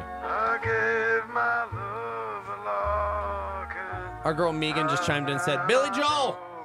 Okay, Billy Joel. Who? Okay, I mean he's a good good singer songwriter. Well, and we're talking influential singer-songwriter. Yeah, because again we talked about influential Christian leaders. Now because Bob Dylan's birthday, we're talking about influential singer songwriters. Somebody said, I once again will say, I know. John Foreman. John Foreman writes every single day. Yeah. I will say that guy writes more music than anyone I've ever met. I have a person that's going to crush every person among persons. Go ahead. And we had her on the show. Oh, I thought you were... Diane Warren, who wrote every 80s, 90s pop song ever, pretty much. Get out of here. I got 5 minutes of montages of Diane Warren.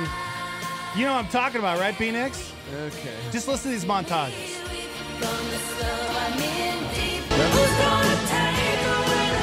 Remember this one? No. Yeah. What? No. What? Okay, so here's part of the problem. Here's part of the problem. You're asking a generation of people who couldn't name a writer of a song who their favorite singer-songwriter is, because the truth of the matter is, in this day and age, most people are not writing their own music. Right, right. You know what I mean? You have Like, Taylor seriously. Swift. Taylor Swift even does. I'm talking. This isn't just like in the general market. I mean, in the Christian industry as well. Right. A lot of Christian artists do not write their own songs. Chris Tomlin writes it, and then they go, "We need to cover that Chris Tomlin song so we can pseudo make money." Why I got to take the air out of the tires, bro? Because It's true. It's sad. It's what the generation we're living in. The lack of singer-songwriters, great singer-songwriters, or even just say great songwriters. It's gone down. Ryan said John Mayer, Oh, and I would good call. absolutely I agree with that. Yeah. He would be, I think, one of the And I like John Mayer uses typewriters, so I am totally well, and he for writes John his Mayer. own, and he writes his own music. He's so weird. Oddly enough, who came out with a new song this last week, and it was very interesting to me because it had some biblical overtone. John Mayer? No. Well, John Mayer actually did come out with a new track this week, but I was like, yeah, it was good, but it came out the same day as a brand new Dave Matthews Band song. Oh. See, a lot of people would say Dave Matthews would be one of their favorite singer-songwriters. Dude, when we talked all-time favorite, all-time most influential albums, that was like on my list. I know you don't like him, but to me, maybe he's our Bob Dylan, because I know people either love or hate him. I respect him. And as a songwriter, he's always got these interesting things to say about faith, about Jesus in particular. He was brought up in a Quaker household. Yeah. So I know he had some spiritual, upbringing, so it would seem that it would come through in some way or another. Ooh, Hank Williams? Oh, man. Hank Williams the third? Hank Williams Jr.? No, Hank Williams the first is the songwriter. So, if you were to go even back before Dylan, you would have to, for me, I would have to say Hank Williams, Buddy Holly, and Elvis. Probably, no, Elvis didn't write his own songs. Darn it. And then some of Johnny Cash. So when you go to the early, like the guys that really set the bar, you would have to say unequivocally, it would be Hank Williams, who wrote his own music. You would have to say unequivocally Buddy Holly, who wrote his own music. And then you would have to say Johnny Cash. Now, somebody else chimed in and said, whoa, whoa, whoa, whoa. What about Keith Green? He was pivotal in the 70s faith of Bob Dylan. Keith Green is awesome and one of my top 3, if not number 1 singer-songwriter. Who's Keith Green? Wait, are Keith you being Green. serious? No. Okay, I was like, dude, shut up. Yeah. No, I know Keith Green. And it's true. Keith Green was one of the guys that Bob Dylan connected to. That hair. Afterwards. And interestingly enough, John Michael Talbot also connected with Keith Green. And both of them, and this isn't a knock against Keith Green, but they felt that he may have been too legalistic, and it's one of the reasons why both of them kind of left the evangelical world. Doesn't diminish his singer-songwriter status. He was a talented man. And the actual person, though, who apparently led Bob Dylan to Christ was a convert himself. He was a Jewish man who was kind of associated with Calvary Chapels and Vineyards in the larger L.A. area, and Bob Dylan became a Christian through his ministry. How about Smokey Robinson? Smokey Robinson. You know what? Great. He wrote The Temptations' biggest single of all time. Oh, yeah. Oh, Smokey Robinson. Hey! He wrote My Girl for The Temptations. Yeah. Totally talented songwriter. I love Smokey Robinson. I love him. And also in the Motown area, one of my favorite songwriters. I mean, the best songwriter, in my opinion, of Motown was Smokey Robinson, and his counterpart. The Miracles. No. No. Marvin Gaye.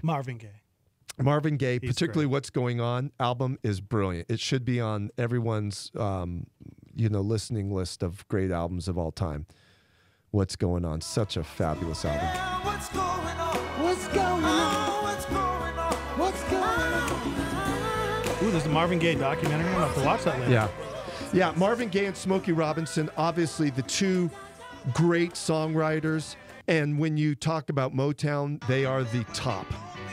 So okay, I have a question. Because people are like, well, they're categorizing it. Some people are chiming in with like, well, the Eagles, and then some people are saying, but they're categorizing Eagles. Categorizing like, quote, secular versus Christian. Like, well, these are my top Christian and these are my top whatever. But to me, it almost does a disservice to the singer-songwriter to have to categorize that. Right. If somebody is influential in your faith, period, the end, should it matter what genre? Yeah, because what drives and someone? again, that's what we started with Bob Dylan, because a lot of people would say Bob Dylan is the greatest Christian singer-songwriter, as well as the greatest or let's say broader, secular Christian, singer-songwriter. Also, someone is very angry that no one has said Prince yet, but we just haven't. Yeah, there's so many guys. Yeah, I would say, Prince is a great songwriter. No question about it.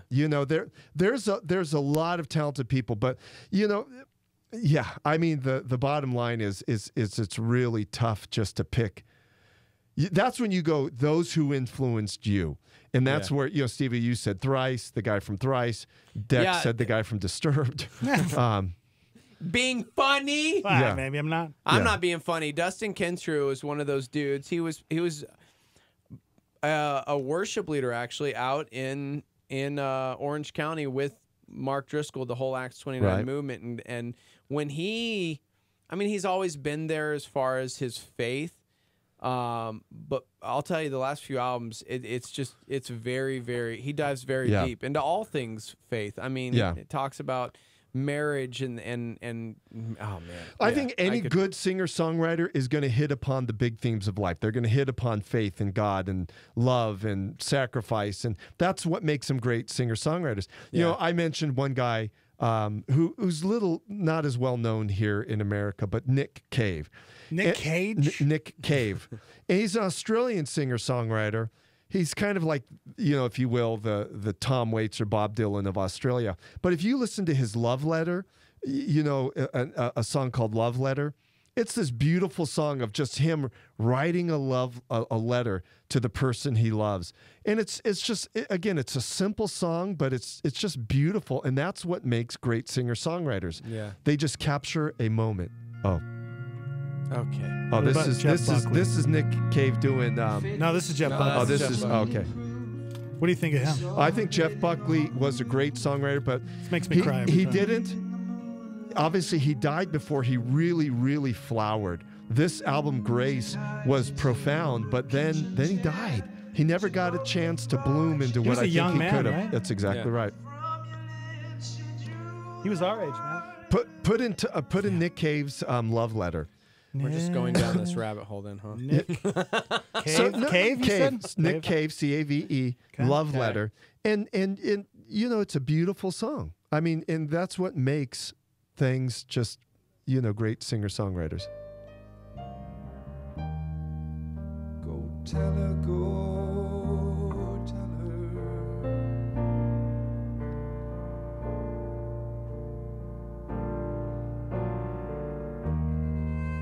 A wicked wind whips up the hill. It's getting dusty. Full of hope. Now this is a slower song, of course, but the point is, Steve-O, to your point, is songwriters they bring in the whole. Great singer-songwriters talk about what it means to be alive, what life is like, from all its various facets. And most great singer-songwriters hit upon faith, upon God, upon love, and such. So, yeah, something that great singer-songwriters, that's what they do. Phil Collins, Phil one of the greatest. Collins actually, he was a great pop singer-songwriter. That's for sure. He had so many different things. So let's recap, guys.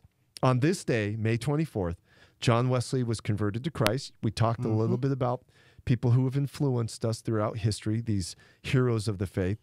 And then on this day, Bob Dylan was born, 77 years old. Happy birthday, Bob Dylan. Of course, we talked about those singer-songwriters that are influenced to us. But we now need to switch gears.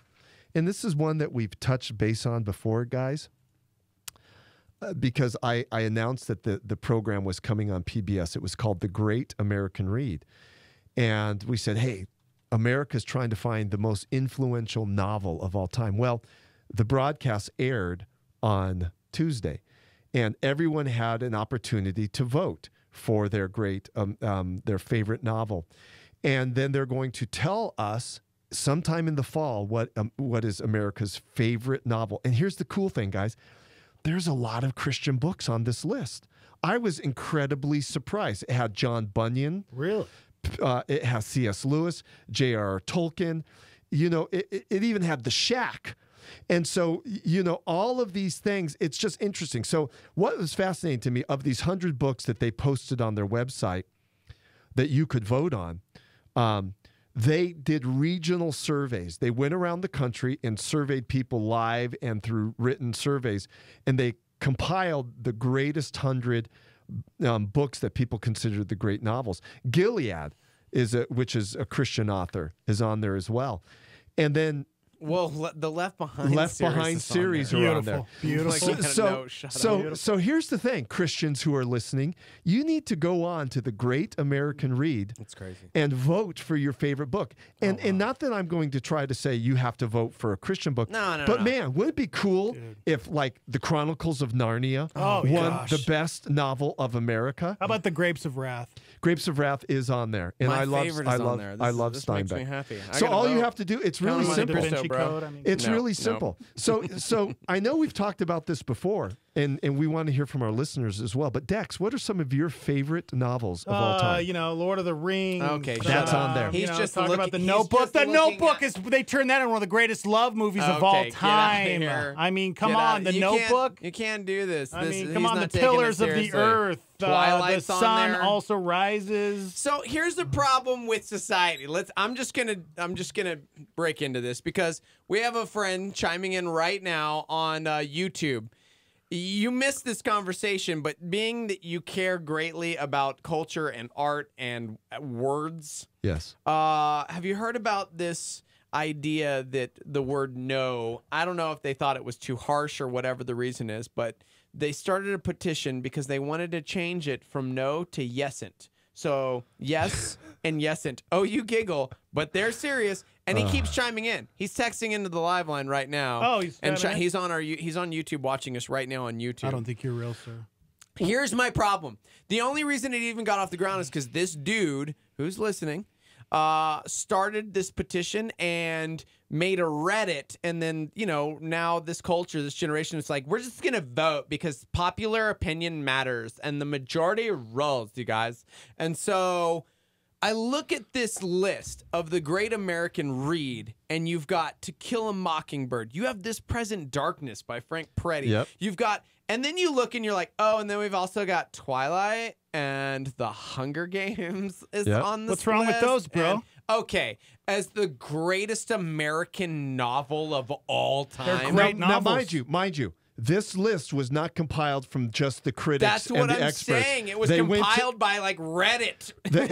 They went around and let people vote, and some people are like, "Dude, The Sorcerer's Stone is the greatest American novel." Yeah. But Steve, I'm mocking it because and in the end, when somebody tells me that Twilight was a better read than Wilson Rawls' Where the Red Fern Grows is, I will fight you to the death. Let's go out back right now. Old Dan and Lil Ann? I'll make you sparkle right now. You're telling me that Old Dan and Lil Ann aren't better than the Hunger Games? You want to sparkle? I'll make you sparkle. Yeah, and Steve, you're onto something, because what's fascinating about this thing to me is not only the books that are on this list, the 100 books that they surveyed America, but it's going to be telling what book America chooses as its favorite novel. Because Not my America. Because here's the thing. It's going to be revealing as to the mindset of Americans. Is it going to be something that has elevated the art form to a high, or is it going to be just this low picking fruit because it was a popular book? And here's the thing about culture. We need to raise ourselves up. We need to challenge ourselves. We need to strive to be, more culture, more to understand, to probe deeper. And we want a novel that has that kind of poetry and beauty and intellectual grace to it, not something that's just low-hanging fruit that, I felt good after I read it.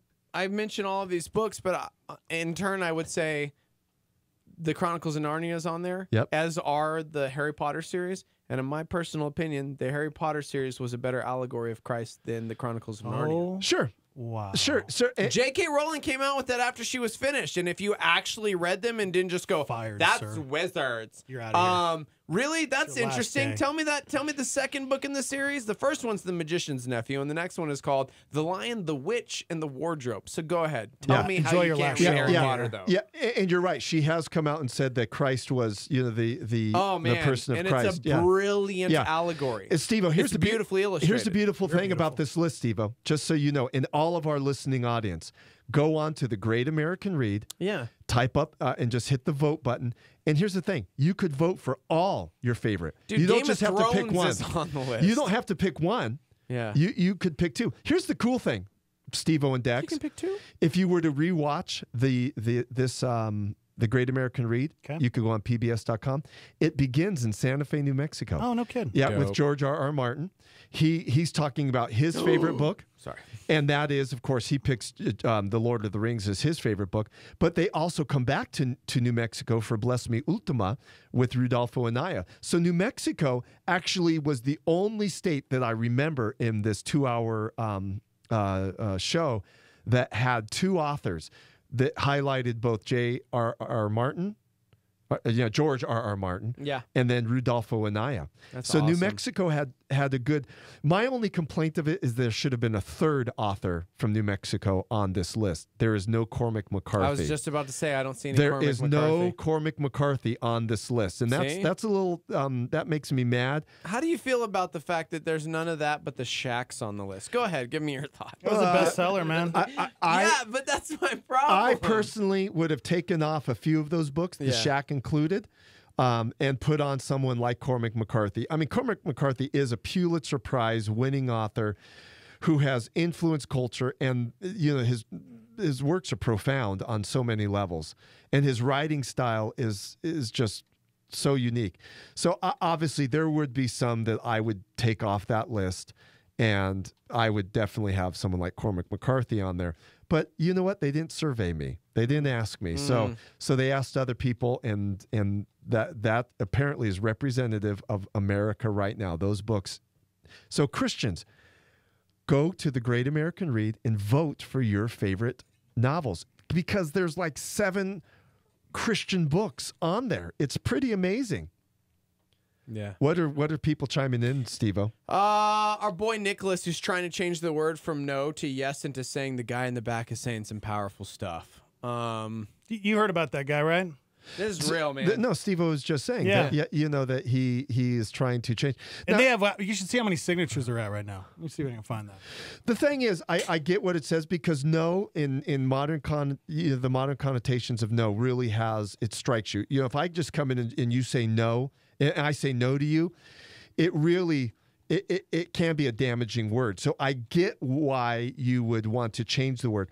My problem is that no is, it's very cut and dry. No means no. No means no. And I think before you use the word, there are other ways, that you could say, rather than just saying, nope, nope, nope, nope.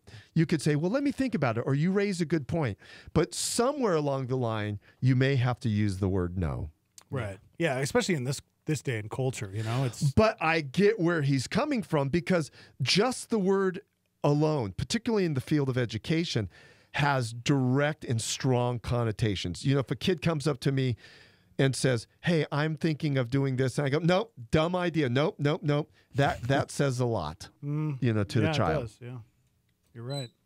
But sometimes we need to hear no. No, it's true. Let's pull up our big boy pants. Unquestionably. And, no question. And especially, listen, Nicholas, I know you're a part of this, and we talked about this on the show. The very fact that we are in a sensitive time and a sensitive culture where it's the Time's Up movement and #MeToo, and you want to change a word that people are already disassociating because they're like, well, they didn't exactly say no, and sometimes no doesn't mean no, and right. You're wanting to change that to yesn't. Yeah. Really? For me, invariably, and I agree with you, Steve. Invariably, there is a time when you're going to have to say no.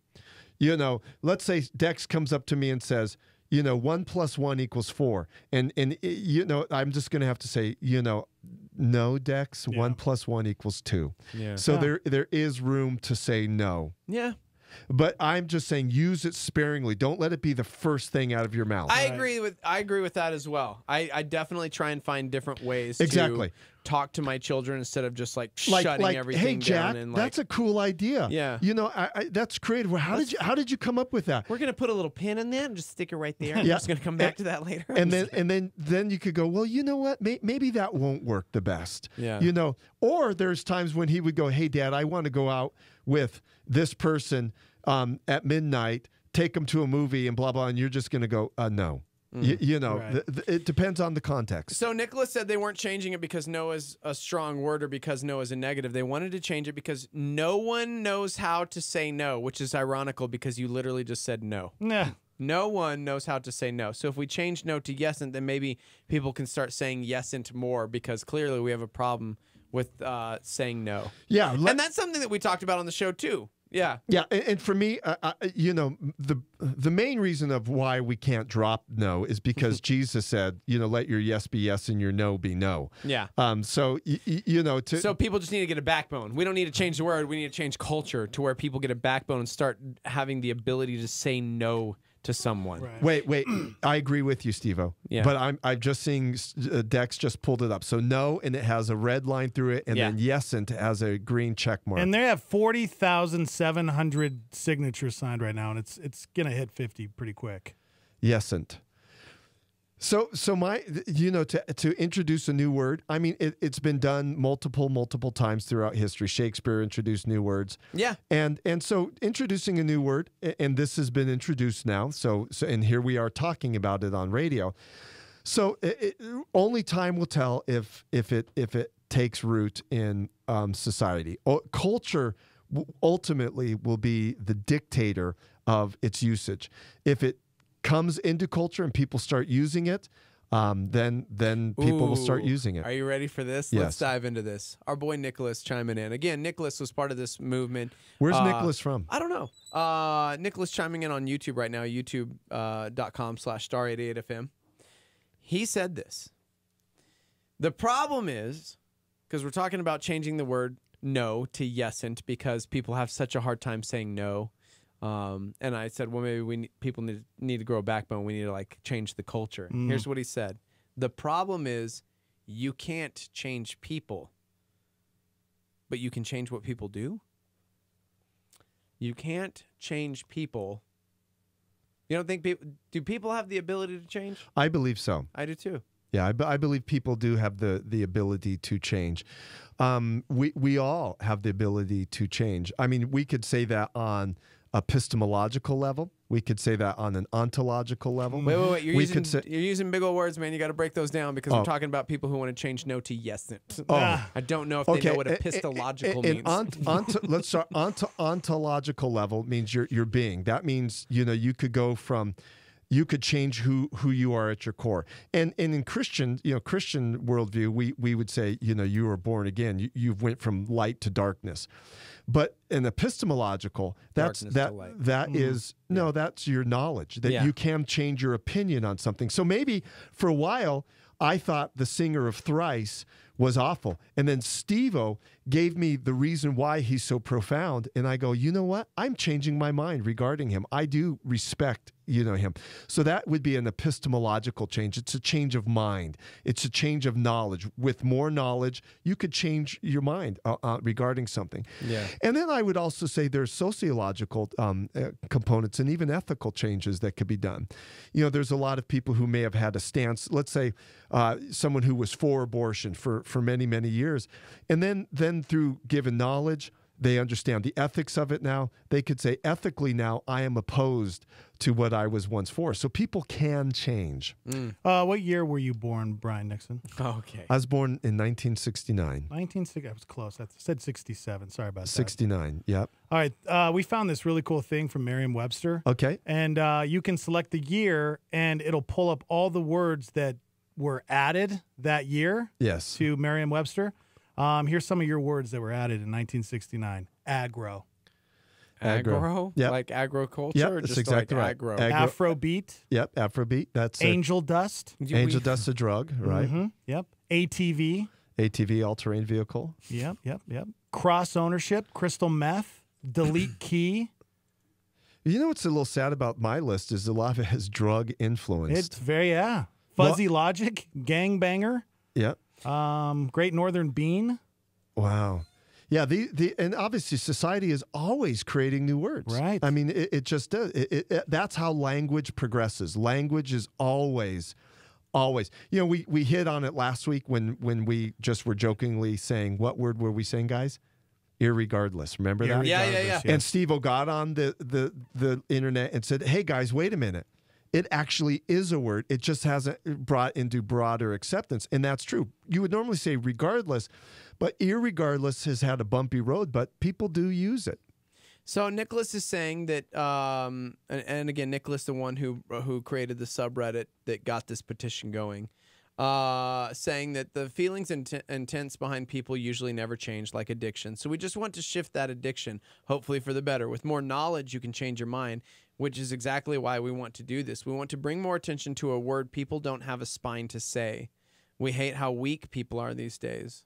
That's why after we add yes into the English language, we want to add it to all languages globally. Here's what I like about Nicholas here. Yeah. I like that he's passionately pursuing the introduction of a new word. That's Nicholas, that's awesome. I mean, that's so cool. And also kind of fun. But here's another thing. I think if I'm understanding him correctly, that we don't let our yes be yes and our no be no. So we have to introduce a new word that kind of is an in-between. Well, my question to him would be, why introduce yesn't when we already have a word for that, and that's the word maybe. Yeah. Maybe. A lot of people use maybe. But you know what the funny thing is? Maybe makes me angrier because that's what I would hear a lot. Maybe. Yeah. And it's like, you don't mean that. You mean no. And yes to me is similar. No. It's like, well, it's a maybe. No, they don't necessarily mean no. They mean maybe means let me think about it some more, and then I'll give you an answer. And that's kind of what yesn't means. Yeah, let me think about it some more, and then I'll give you an answer. We don't need to change it, Because you're just adding in this extra word. Yeah. You're adding an extra word and an extra conversation. Yeah. Grow is fine and say no. You know you're not going to go to that Stalling. thing next week. That's a stalling word. It is a stalling word. And I hate that. Yeah. Just man up and say no, bro. Say it, bro. I'm sorry, man. I would love to. You Hey, know what? I'd Steve-O. love to, Say but it. I already have plans. Steve-O, could you not be so gender specific? Could you say man or woman Whoa. up, please? You need to person up, okay? Yeah, you need to gender up. No, wait. You need to Person up. You had it right. You need to man or woman You need up. to person up, bro. No. Yeah. Yep. That's good stuff. Yeah, but you know what? What's fun to me is that Nicholas is passionately trying to introduce a new word to the English language. No! Hey, gents. This is good. Yes. We need to recap. Okay, It's recap. the We're end out of of the here. hour. We're out of time this hour. So here we go. On this day, May 24th, John Wesley converted to Christ. Obviously, we talked about those people that influenced us. Yes. On this day, May 24th, Bob Dylan was born in Duluth, Minnesota, and went on to become one of the most influential singer-songwriters. We talked about some of the singer-songwriters that influenced us. People chimed in. And then we talked about the Great American Read on PBS, that there are actually Christian books on there, and we're encouraging our listening audience to go to the Great American Read and vote for some of those Christian books. Wouldn't that be cool if a Christian book was the Great American Novel? Beautiful, Brian. Isn't that beautiful? You're a beautiful man, Brian Nixon. Gents, thanks for having me on. 3 Degrees every Thursday, 7 a.m. For 1 whole hour. We get Brian Nixon coming up in a few minutes. We have a wonderful human being. Her name is Amor Sierra. She owns Miami Tattoo Company. She is a huge part of saving these women who are trapped in sex trafficking. She's a huge part of that. She's got this incredible story. And we're going to talk to her. She's going to be in studio when we come back live from the Dreamstyle Remodeling Star 88 Studios. Awesome.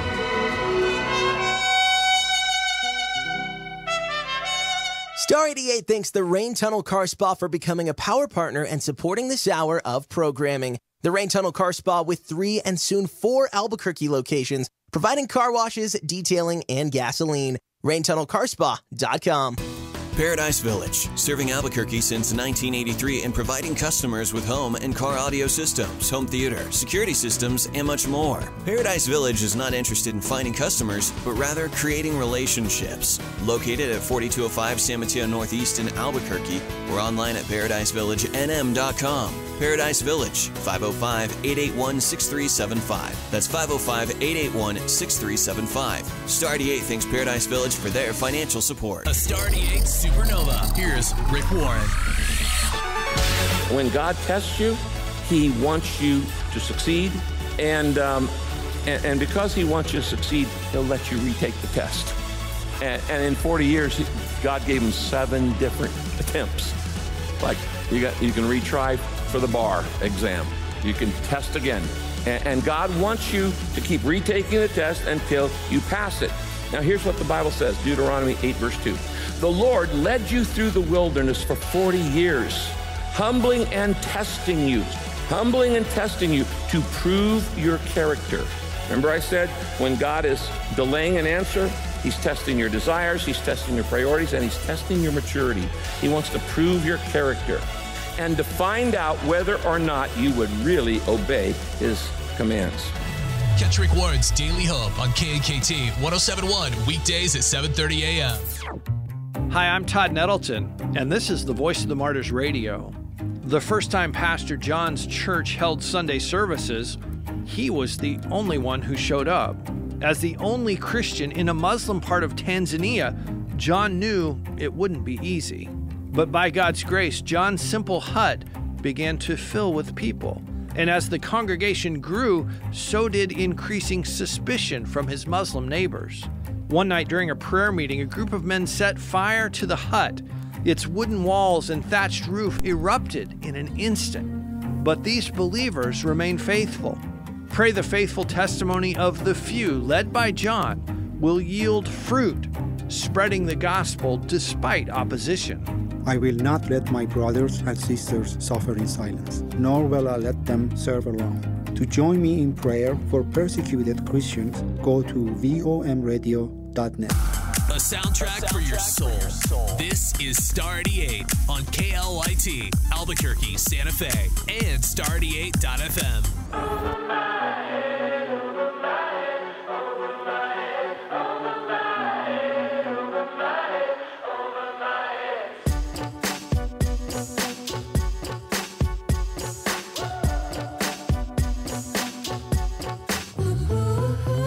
There's only static on TV in this hotel room.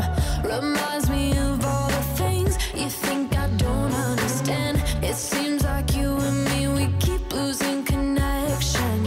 Whenever you talk to me, it doesn't make any sense. Don't know what you meant, it's always over my head. Yeah, over my head. Yeah, it's so over my head, over my head, over my head, over my head, over my head, over my head. Is it too late, too far gone to fix this? Over my head, over my head, over my head, over my head.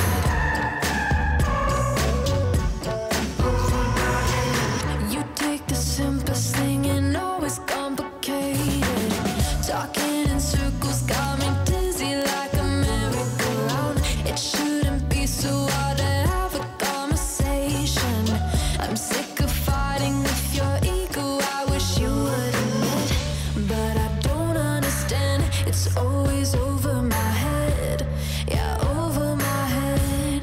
Yeah, it's so over my head, over my head, over my head, over my head, over my head, over my head. Is it too late, too far gone to fix this? Over my head, over my head, over my head, over my head. So tell me all the things that you are thinking. Tell me what it is that I am missing.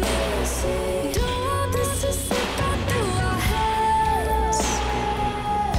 Don't want this to go over my head, over my head, over my head, over my head, over my head, over my head. Is it too late, too far gone to fix this? Over my head, over my head, over my head, over my head, over my head, over my head, over my head, over my head, over my head. Is it too late, too far gone to fix this? Over my head, over my head, over my head,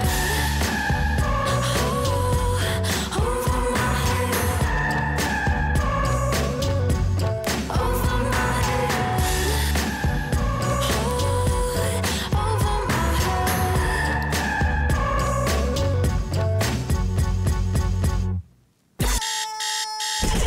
The Morning Invasion with Dex and Steve-O on Star 88. Live from the Dreamstar Remodeling Star 88 Studios. Good morning, Starmy. Welcome to the program. 505-585-LIVE. You want to text into the show. And also, phone lines are open. We have the most beautiful guest. She's one of my favorite people in the whole world. Her name is Amor Sierra. Hey, how are you? Good morning. Oh my God, good morning. It feels so good to be here. This is crazy. So glad you're here. This is rad. Thank you. I'm so glad you turned around. Yeah, I know, right? I was watching Yeah, you guys this is- earlier, and yeah. you guys didn't. You just gave him the back. I usually just look through the iPads, and then I That can is see so you, cool. but I know, right? Yeah. Yeah. It's like a rear view mirror now. That is We're so Facebook cool. Live. We're YouTube Live. Everybody. I was watching. You've got over Uh-huh. here. This is we got so much going Man, on. there's so many ways you can connect. Yeah, yeah. That is so cool. I'm so excited to be here. Dude, okay, so for the people right. that don't know, I don't even know where to begin. Oh my it's like God. I want to introduce you, but then I'm like, dude, there's 1,000 different ways I could kick this off. Like, Hi. Hey. It's so good to have you I love back. this. We need to bring this back home to the radio station I'm at. This is so much fun. Right? So, Yeah. okay. So you do so much. I can't believe I'm doing so much. From like when I was here for the first Yeah. time. Yeah. And like everything I'm doing now, it's crazy. So when we first met, you had an incredible testimony to that point, and since then it's just gone like a billion steps forward, and like just following along and seeing everything that God is doing in your life is crazy. But let's take it back for those that like don't know you, don't know your story. You own a tattoo shop, and how that came to be was pretty incredible. So talk about the heart behind. Like, let's go back to the basics. Man, like you it's own... crazy because you know, with the whole Facebook memories thing, like 2 weeks ago, a memory popped up, and it was when I did a 9-foot hike on Mount Charleston in Nevada, and it was specifically like to have a retreat and hear from God. Like, I'm a Christian, but it was like I wanted to hear from God, like God talked to me, and so that memory just popped up the other day, and I was like, oh my God, that was 6 years ago. So 6 years ago, I take this hike on Mount Charleston, hear from God. A month later, my spiritual mom says, hey, I heard from God for you. I was like, what?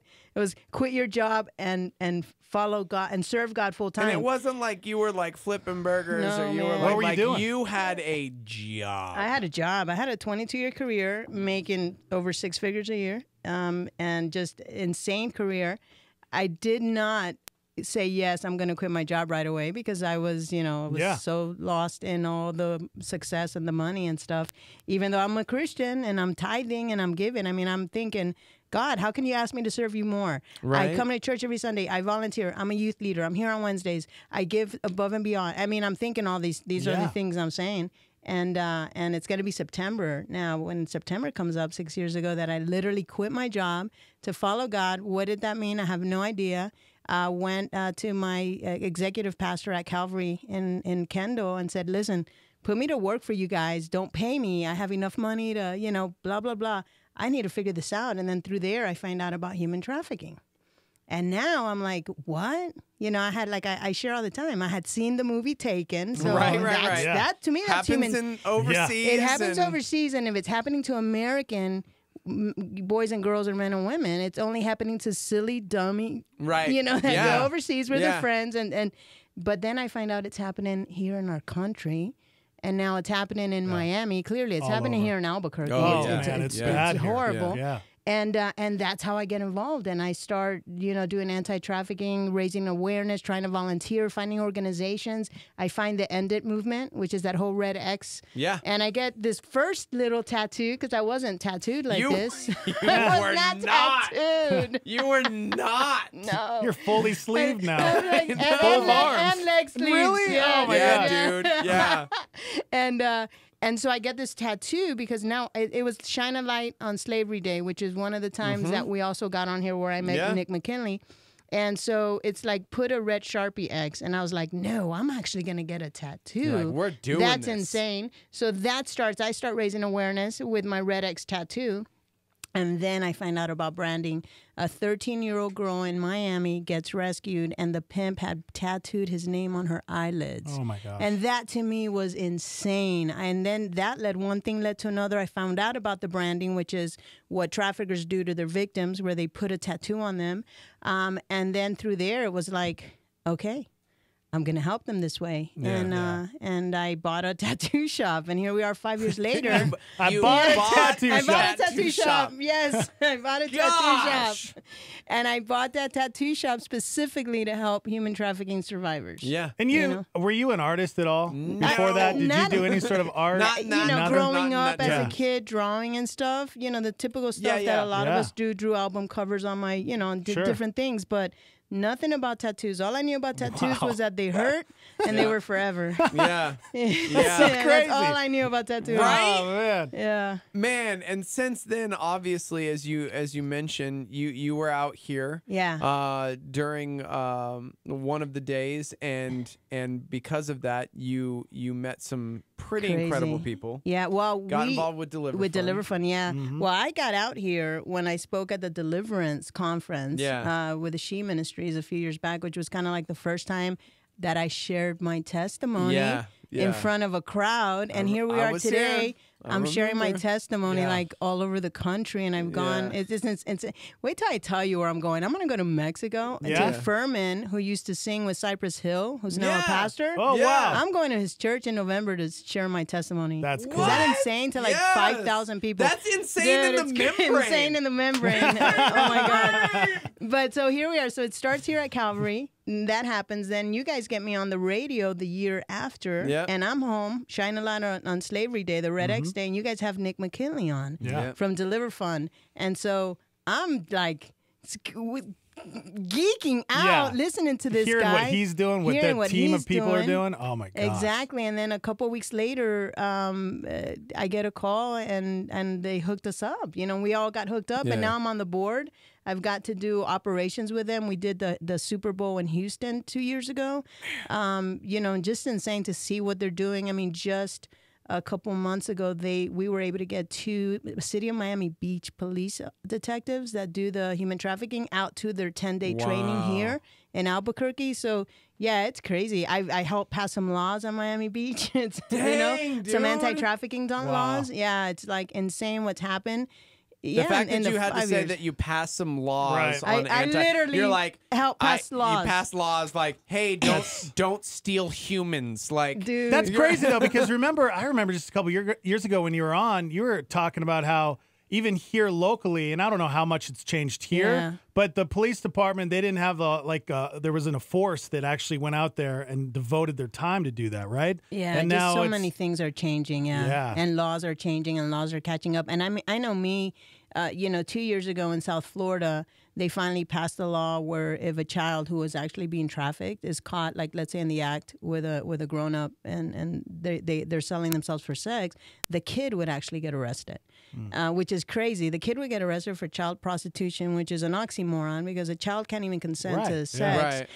So in Florida, that is weird. Yeah, and that's crazy. And there's still a lot of states that are slow catching up with that, you know. So in Florida, that passed or took effect October of 2016. And I remember saying, I think I even said it here, and we need to pray for people who are in legislation, who will help pass laws. And July of 2017, there I am sharing why I feel this law should be passed in the City of Miami Beach Commission. And at the end of everything I say, first of all, people clapped. Then all the commissioners were like, well, yeah. And then the mayor, and then they all voted yeah. And I was like, wow, I just took part in helping pass legislation to help human trafficking. That was insane to me. That's incredible. Dude, what's amazing about your story to me is, first of all, getting to be a part of your life for some years now and see like you as the woman with the career who had everything but had nothing because you were broken and you were just living a different life. Yeah. To step out in faith, to commit to a different walk, a different way, a different life. And you are one of the most obedient people I know, because every time we get to talk and I hear every time I hear your story, it's it's funny, and I don't mean to tie it back to the last hour, but last hour, we were talking about our words and the importance of our words, and our boy Nicholas chiming in, and they're trying to change the English language, right? And talking about like yes and no and this new word yesn't and stuff. You are one of those people that your word is your word, and you mean it, and it's crazy to see where yes has gotten you. Yes. Because you truly, for the kingdom, like for Jesus, you're sold out, and you're like, I'm going to just do this. And I know so many people who live their life in fear, and so no is a big word in their vocabulary because they're scared maybe, and they just don't know what to do, or it's not even a no, maybe it is that like yesn't, that maybe, that like I just don't know, because you're so unsure of everything and you're not willing to take that leap of faith. But you have taken like leap after leap after leap, and I know in the beginning it wasn't like the easiest leap to like buy this tattoo shop that you knew nothing about the industry and all these things, but you're wanting to make a change in human trafficking, and you just didn't stand idly by. And I think that's like a word that maybe somebody needs to hear today, is the idea that like sometimes you don't know steps 3, 4, 5, 10, 12, 20, and 30 down the road, because here you are today, 6 years later, talking about passing legislature in Florida and all of the things that you have done because because you have said yes. Yeah. Because you've just kind of gone where Yeah. God has like put you. And it hasn't. And let me tell you that it hasn't been easy, Yeah. honestly, because even buying the tattoo shop. First year, I ended up losing probably like $80,000. Wow. Because the guy who sold me, I ended up buying 2 shops. Long story short, the second shop, I ended up losing that in the first 60 days. And then I ended up bringing on a Christian tattoo artist to help me run this place because I have no clue. Then the guy ends up stealing like $40,000. Oh, I my mean, so gosh. like it's just like failure after failure. Right. That at 11 months, I'm like, God, did I really hear from you? Right. Maybe all those voices in the head that are telling me, Amor, Leviticus 19, Amor, Yeah. you know, maybe they're right. How can I help lost people through a tattoo shop?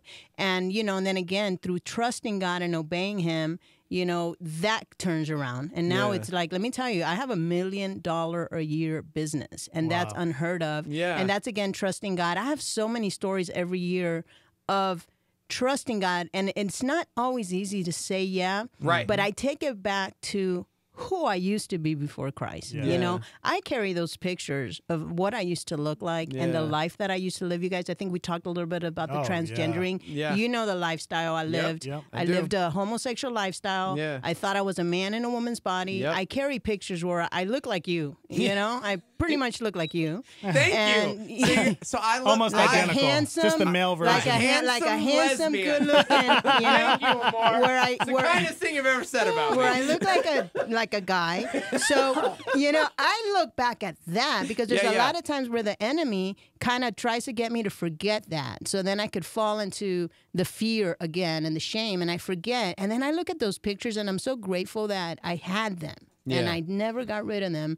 And then I remember, wait a minute, God, 16 years ago, you changed me. You took me from that to this. How can I not trust you when today you're asking me to give above and beyond, leave that, go here, stop that, do this, you know? How can I not trust you? And I'm not saying that I say yes every time right away. Oh yeah, no, you no, know, no. but I trust him, and I seek him, and I seek godly counsel. Chip Lusko's one of my spiritual dads. Heck yeah. You know, and I seek godly counsel just to make sure, and then I just go in. You know, how can I not trust God? I'm glad you brought that Yeah, up. because people will say, like, there's a saying that I've said now probably for like 10 years, like, where somebody one time said to me, yeah, but Amor, but if Jesus would stand in front of me, you know, man, I'd go all in. And I look back and I'm like, Jesus doesn't need to stand in front of me for me to know that he's for real. Yeah. Because just every experience I have had year over year in the last 16 years, and then even looking back at when I wasn't a believer, how he saved me,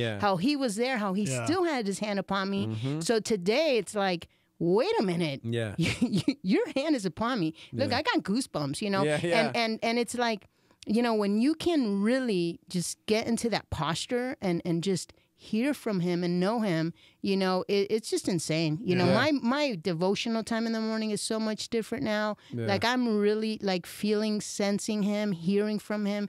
It's insane. And again, for me, it makes it that much easier to say even though it's not always easy to say Yeah. No, and that's it. I'm glad you brought that point up because I do think on the flip side, sometimes we get overly emotional and we are still led by our emotions, even if we believe it is for God, because the scripture talks greatly about our emotions and it's not usually in a positive light. You know what I mean? They're deceptive, they're fleeting, and at times I think we can be overly emotional and in turn immediately jump into something where God hasn't necessarily called us. But at the time, we're thinking, this has got to be God because this feels right. And it's like, yeah, maybe we need to put that on pause. So I'm glad that you put that into context and said, look, I do say the yes, but it's after prayer. It's after seeking God. It's after seeking godly counsel. It's after, you know, and so there's still a brain that has to be used in order to follow, because I think a lot of times we jump in headlong spiritually with our emotions, but not with our head. And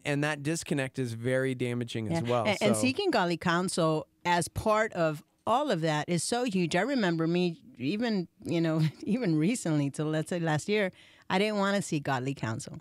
you know, because I knew what they were going to tell me. Yeah, because they weren't always just going to say yes. Yeah. Or like, tell you what you want to hear. Yeah, Like, or tell me what I didn't want to hear. Exactly. That's what they're going to tell you. That's what they're going to tell you. because they're going to tell me what the truth. The truth. If they're good, godly counsel. And now I always do, because it does help, you know, between the prayer, hearing from God, reading the Bible, and then seeking the godly counsel all together. Yeah. Now I do know, you know what? Yes, I am hearing from the Lord. Yeah. You know? Man, this is so dope. Yeah, if you're just joining us, Amor Sierra is in studio, and she lives in Miami, and she owns Miami Tattoo Company. Yep.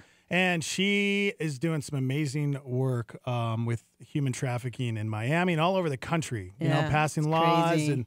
and just you sharing your story the last time you were on. I can't even tell you how many people are impacted by that. Right. And speaking You know? speaking of the people that are impacted now and want to know, how can I get involved? Where can I help? What can I do? So let's talk a little bit more about like what you are currently doing. Yeah, well, so right now through the Miami Tattoo Company, we still do the the cover-ups actually of tattoo brands on human trafficking survivors. I'm working hand in hand with Department of Homeland Security out of Miami. So anytime that there is a survivor with a tattoo that needs either a remove or a cover-up, they contact me. I have different professionals, different businesses that are willing to donate their services. Yeah. So I have a laser company that actually is doing all the removals now, and I'll show you a removal we're working on now, which is insane. And then I have a dentist. I have a survivor that we did the cover-ups on her, and through the years she had been trafficked for 20 years by her husband, actually. Oh my gosh. Really sad story. In the process, they had a daughter together, and while he was trafficking her, they lived in motel to motel. While she's being, you know, trafficked, he's raping the daughter. Oh my So gosh. when we were able to rescue her last year, like the daughter hadn't even been in school, 15 years old. So now she's finally in school.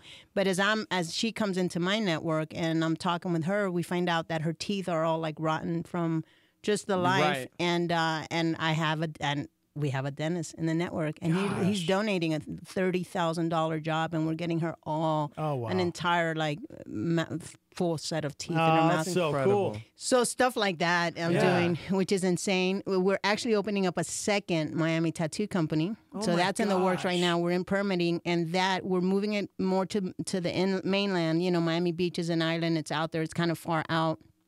So survivors sometimes when she has to come to me because they may not have a ride or transportation or whatnot, it's hard. It's like 5 buses. So this one young lady I'm talking about that the teeth, when it was her time to get out there, she contacted me and she was like, yeah, I'm leaving my house at 7. I'm like, why 7? Your appointment's at 1. She's like, oh, because I have to take this bus and that bus, blah, blah. And I was like, where do you live? I'll go pick you up. Just where do you live? I'll go pick you up. So that's how I picked her up. And on the right there, that's how I found out about the teeth. So getting out to Miami Beach is super difficult. So now I'm opening up another shop, which is kind of like in the heart of Miami where, you know, one bus will get them there. And I'm about 3 miles from Homeland Security. Wow. So the location is key where survivors can get to us faster. Wow. So that's you know, huge. And I'm actually in the works with Ryan Reese from the Whosoevers. So I'm going to be opening up a shop in a building they're working on out in LA. So that's kind of 2 years out. Yeah, so that's pretty crazy. Cool. And again, everything is with the intent of helping human trafficking survivors. So yeah, it's a business and it's a great business, and but it's always going to be with the intent of helping human trafficking survivors and everything else we do. We help cutting survivors. You know, that's been huge. Now we've been helping, walking hand in hand with people who used to cut and helping them cover over those scars. And what I love is I get to talk to people and I get to share the gospel with people while they're in the. And you've been down that road. I mean, I've definitely been down that road. You can so relate depression, to that life. Depression, suicide. You know, it's like I'm just so grateful to God that all the attempts I made, that He did spare me for the reasons He has. So so we do that. We're helping still former gang members that are now walking with the Lord, helping them remove those tattoos on their faces and stuff. So it's crazy everything. You're giving God me has the me chills doing. right now. Yeah. And God is so good, and I'm just doing so much. Getting to travel, getting to share my testimony. I really now it's funny because in the last year we've probably helped more survivors than in the first 4 years combined. Wow. And I'm being able to go speak more on anti-trafficking where before now I've been sharing my testimony, and now I'm actually getting asked to speak on human trafficking, and so that's been really amazing. Dude, when you showed up 6 years ago when you were telling that story, or gosh. Well, I got here like 3 years ago. It was like, whenever. It's been a few years. I'm like, whenever 3 it was. years ago. Oh my God. 3 years ago, July 2015. Wow. It was 3 years ago. That's crazy. That's insane. So, that was the first time I'd ever I've only really been doing gone it for 2 deep. years. That seems when I that's came. just insane. Yeah. That's when I first really, really heard, and I know that's when people started engaging more, and it became easier to talk about within culture as far as like, dude, this is real. Especially in New Mexico, we have 2 major interstates here. Yeah. So it is a very real thing happening here in Albuquerque. Yeah. For those of us here in this state that can't, we're not in Miami, we're not gonna get to make it to LA. How can we get involved locally here? Like what do we do? And because so many people, of course, are like, hey, I want to help. I want to be a part of this. I want to do something. Yeah. But what can we do? All right. Here's kind of now 5 years into it. Yeah. What I tell everybody. Clearly, pray where God would have you in this ministry, because you hear this stuff and it wrenches your heart, and you want to do something, and you got this righteous anger, and so you just want to go, right? And I had seen people in the course of the last 5 years that get involved right away, but within a few months they're out, because this is heavy. This is a heavy ministry, and you're dealing with people that have been hurt and abused, and it's not always going to be a cakewalk with them. Right. Yeah. You can't get offended by hearing the F word. Right, you just can't. right. You got to stop. You can't get your feelings hurt when they just betray you and leave you and go back into that life. Yeah. You can't. Yeah. So that's all they know. They don't trust anybody. Yeah. And I've had girls that have gone back, and then we stay praying for them and wonder what's going on. We had a girl, we covered up this huge neck tattoo. She's the girl I got to pick up coming out of jail at 4 o'clock in the morning one day, and she goes back into the life, and then we just kept praying for her. And is it drugs? Is that where they're going back? It's that invisible line that the drugs, the coming back into a new life, that maybe their old life, now it's a new life. Even coming back into family, it's different. The dynamics have completely changed. Now maybe even though they weren't getting all their money, but now working at McDonald's and getting $200 every 2 weeks, where even though their trafficker was taking all their money, but at least $200 to them was not, So different things like that gets them back, which is why it's so important for the aftercare organizations to all the hard work they're doing, helping them through the process. But back to the question, so it's a very difficult ministry to get into. So pray where God would have you in this ministry, and then find local ministries that are already doing the work. Here you have the Shroffs that have their ministry, Project Zoe. So find a local ministry, do the research, go online. Now there's so many churches and so many ministries trying to help. Okay, and what I would say is start volunteering there. Volunteer in those ministries with whatever they have. Sometimes ministries just need you to help sort out clothes. Do things, make little bags, toiletry bags. Just find a local organization. Get involved there, and then from there you can see how you want to help. And if you have the gift of generosity, donate to legitimate organizations like a Deliver Fund, who's out there doing this work. The Deliver Fund is out there helping law enforcement arrest these guys and set people they're free. Like the Taken of America. That's like they're like the Liam Neeson of this story. You know what I'm saying? Like they're ex-CIA. Yeah, they're like bad dudes doing the things and removing the women from these situations. So, so donate. So exactly. So if you can't donate financially, pray. I spend all the time praying that victims would get released. I spend all the time praying that traffickers would get a change of heart and come to know Jesus. And then when I see reports from the 821 campaign, different people that are saying, 3 victims released. I'm like, thank you, Jesus. Or I see a story on TBN about some guy that used to traffic women and now he's serving Jesus. So definitely pray. But if you really want to be hands-on, find your local ministries where whatever city you're in.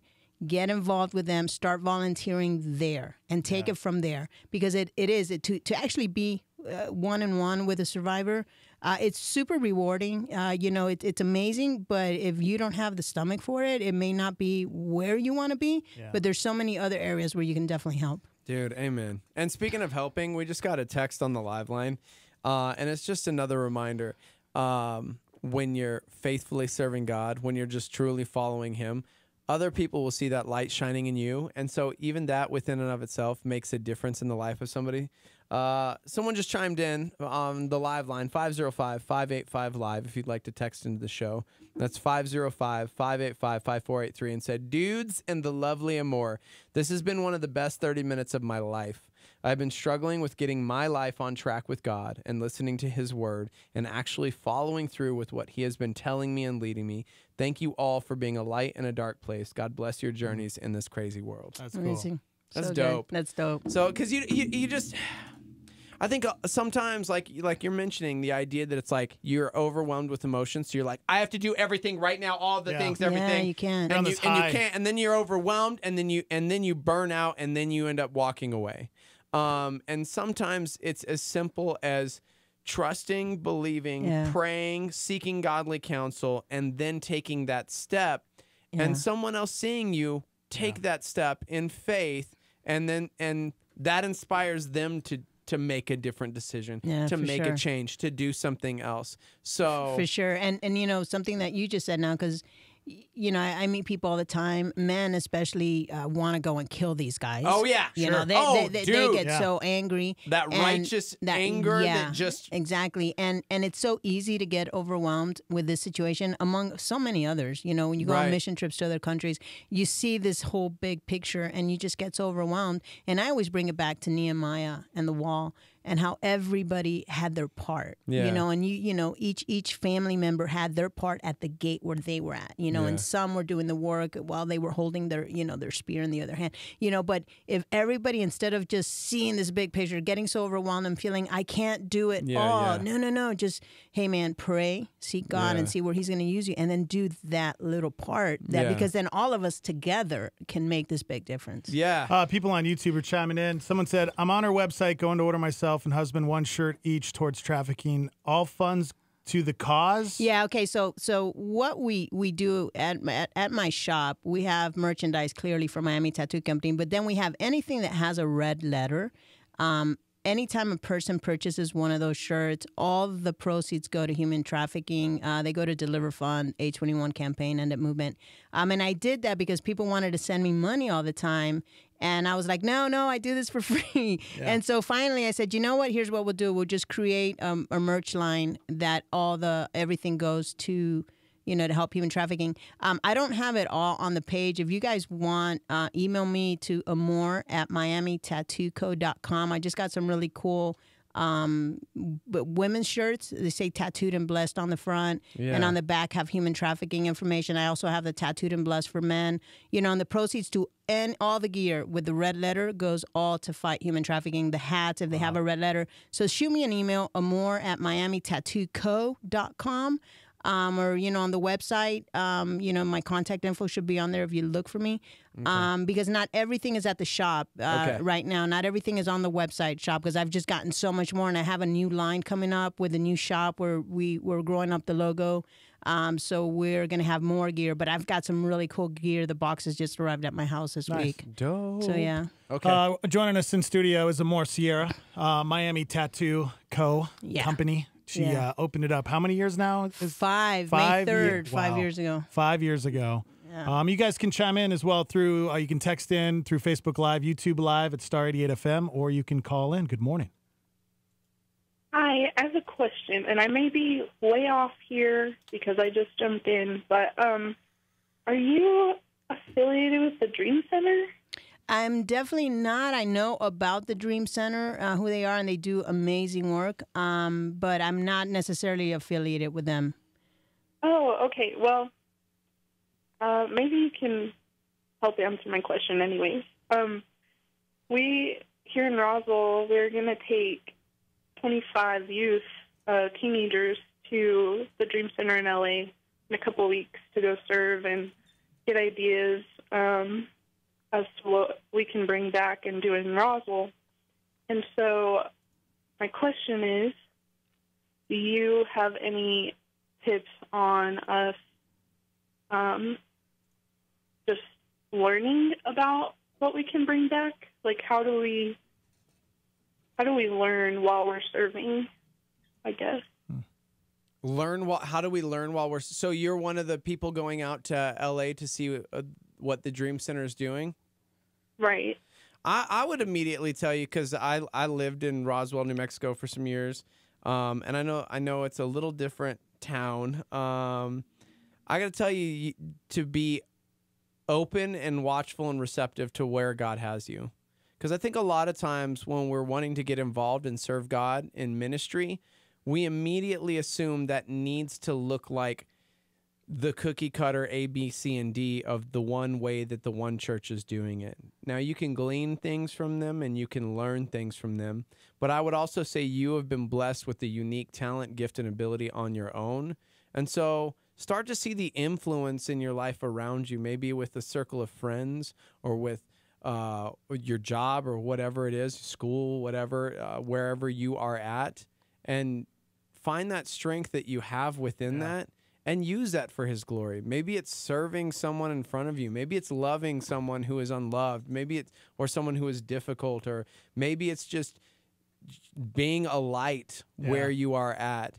And I would start there. I would pray and I would ask God to show you what it is, because I don't want to overgeneralize someone serving in ministry, because it can take so many different forms. And I think it's so amazing that you are going out to California to try and discover that and try and see, like, maybe how you can serve or what it is. But I promise you, if you are being love, if you are showing people that love and grace and mercy and compassion, you are being that light. Yeah. And so I would start there. Yeah, but I would also say, everybody's going to have a different experience. And so when you go out on a mission trip, it's so important to get together as a group and every night just kind of just throw out experiences, things that you're learning. And when you get done with the trip, when you get back, stay connected and really open up about your experiences, because I think that's where, you'll find out, wow, different ideas will start coming up and God will start using that. Yeah, so, absolutely. Yeah. Yeah. And also one thing that I, like to say as well, really seek to what area God's going to want you to help, because you're going to go out there and you're going to see 100 needs. Right. If you come back and think that you're going to want to help in these 100 areas, you're just going to overwhelm yourself and you're not going to last. And I kind of call it staying in your lane. And it doesn't mean doing just one thing, but find that one or two things that you're going to be able to be effective at, rather than spread yourself thin and try to do everything, because there is a huge need in this world. There's a huge need everywhere you go. The greatest need is the need of Jesus Christ. People need to know that Jesus is real, and that He loves them, and that's number one. But all the other needs that we do that are out there, just find those one or two areas that you're going to be able to be effective in. Yeah, it's beautiful. Thanks for calling. Yeah, hope that helped. Awesome. All right. Okay, see you later. 505-338-3700 if you'd like to call in and talk to Amor. Somebody said, hey, Amor and dudes, thanks for the segment. Another great organization here locally for people to maybe want to get involved with is Spoken For NM. I don't know much about Spoken For. I don't know. It's New Mexico trafficking victims. So it's listeners want to make an impact on the human trafficking situation here locally. They focus on rescue and aftercare of sex trafficking victims. And if you want to, find out organizations locally in your area, you can always contact the Human Trafficking Hotline, which is 888-3737-888. That's from the Polaris Project. That's also the hotline where if you think somebody could be being trafficked or you want to report, you can contact them. But Polaris Project has vetted hundreds of organizations, so you can actually contact them and see if you can find someone local in your area that has been vetted and is legit. Because even in the anti-human trafficking world, there are organizations out there that are not doing the right thing, that are portraying one thing and actually are not doing the right thing. So you do want to make sure you find Use a good caution. organization. So always, again, use caution, pray, listen from the Lord and everything. And if you feel something's not right, clearly it's probably not, so use that as well. I will say it's been interesting as we're talking about this, because you can see the heart and the fruit of a ministry by its sustainability. Because this is something that here we are a couple years later and it's going strong. You know what I mean? Yeah. And that shows, because when it first came to light, if you will, in our culture, in America, that, hey, this is happening in our backyard, there were 1,000 organizations that popped up that were like, dude, we got to do this, bro. Yeah. This is wrong. This is bad. And a lot of them, I'm sure, probably had the right heart, just probably not the right connections or whatever may be, for whatever reason they kind of fell to the wayside. Because it's like anything in our culture. You see the news and you see there was a hurricane in Louisiana and people are like broken and like, how can I help? Here's some money. Here's what I'm going to do. And 2 weeks later, because it's not in front of us on the news or on our Facebook feed, we kind of forgotten about it. And there are people that are still picking up the pieces years later from hurricanes, from different tragedies, from whatever it may be. And we kind of, it's like out of sight, out of mind a lot of times.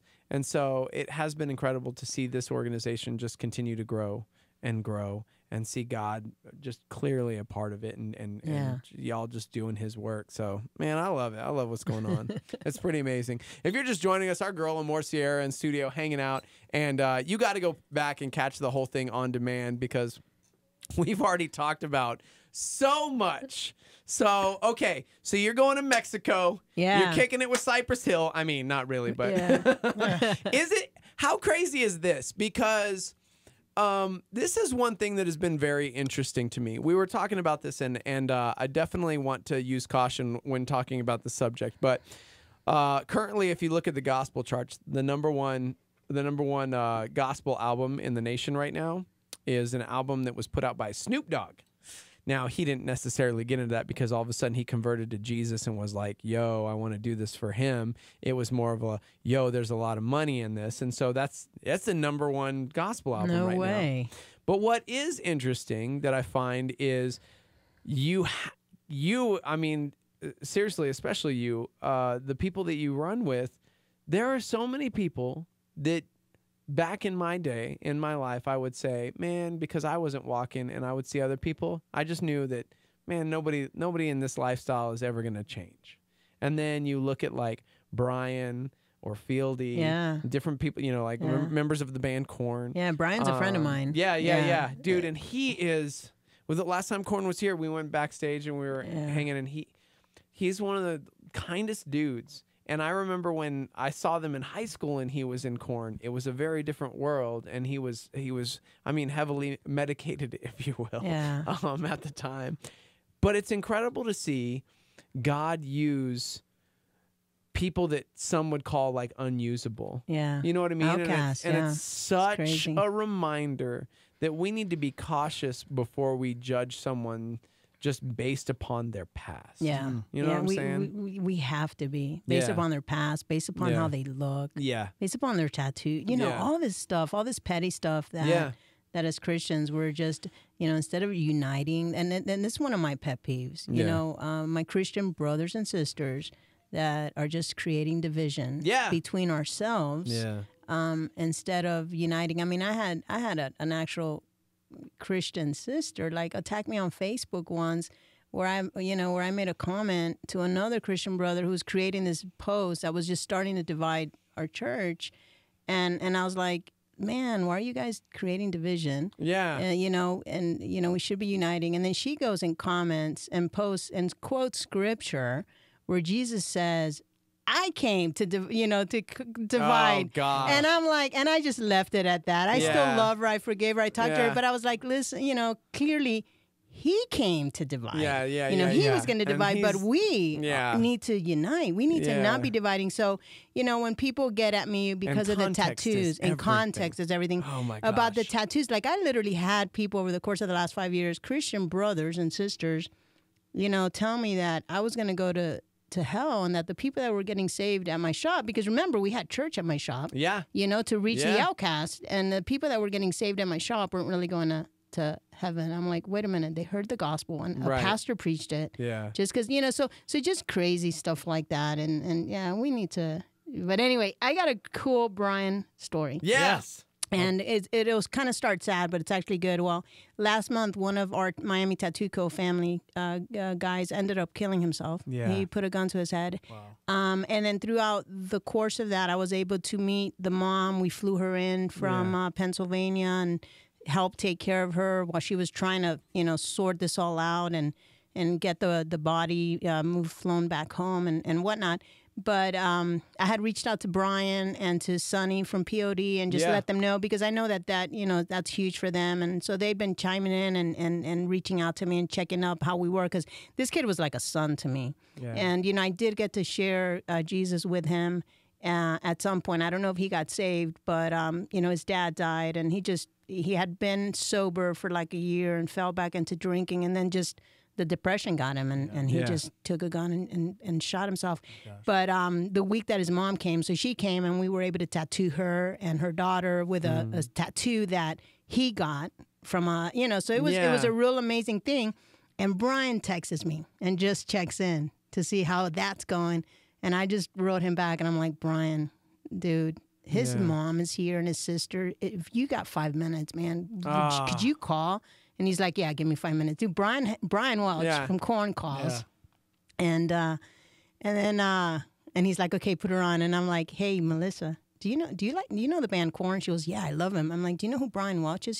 She goes, oh my God, yeah. I go, well, he's on the phone. He wants to talk to you. Oh my God, that's awesome. So he got to talk to her and speak life into her. And then the sister's coming out, and she's like, hey, what's going on? I'm like, hey, I got Brian Watch from Korn wants to talk to you. I'm handing the phone. And then like all the guys at the shop are like, all their heads stop and they're looking like, what is going on? Is she being for real? But it was so neat for him to take the time and really spoke life into them.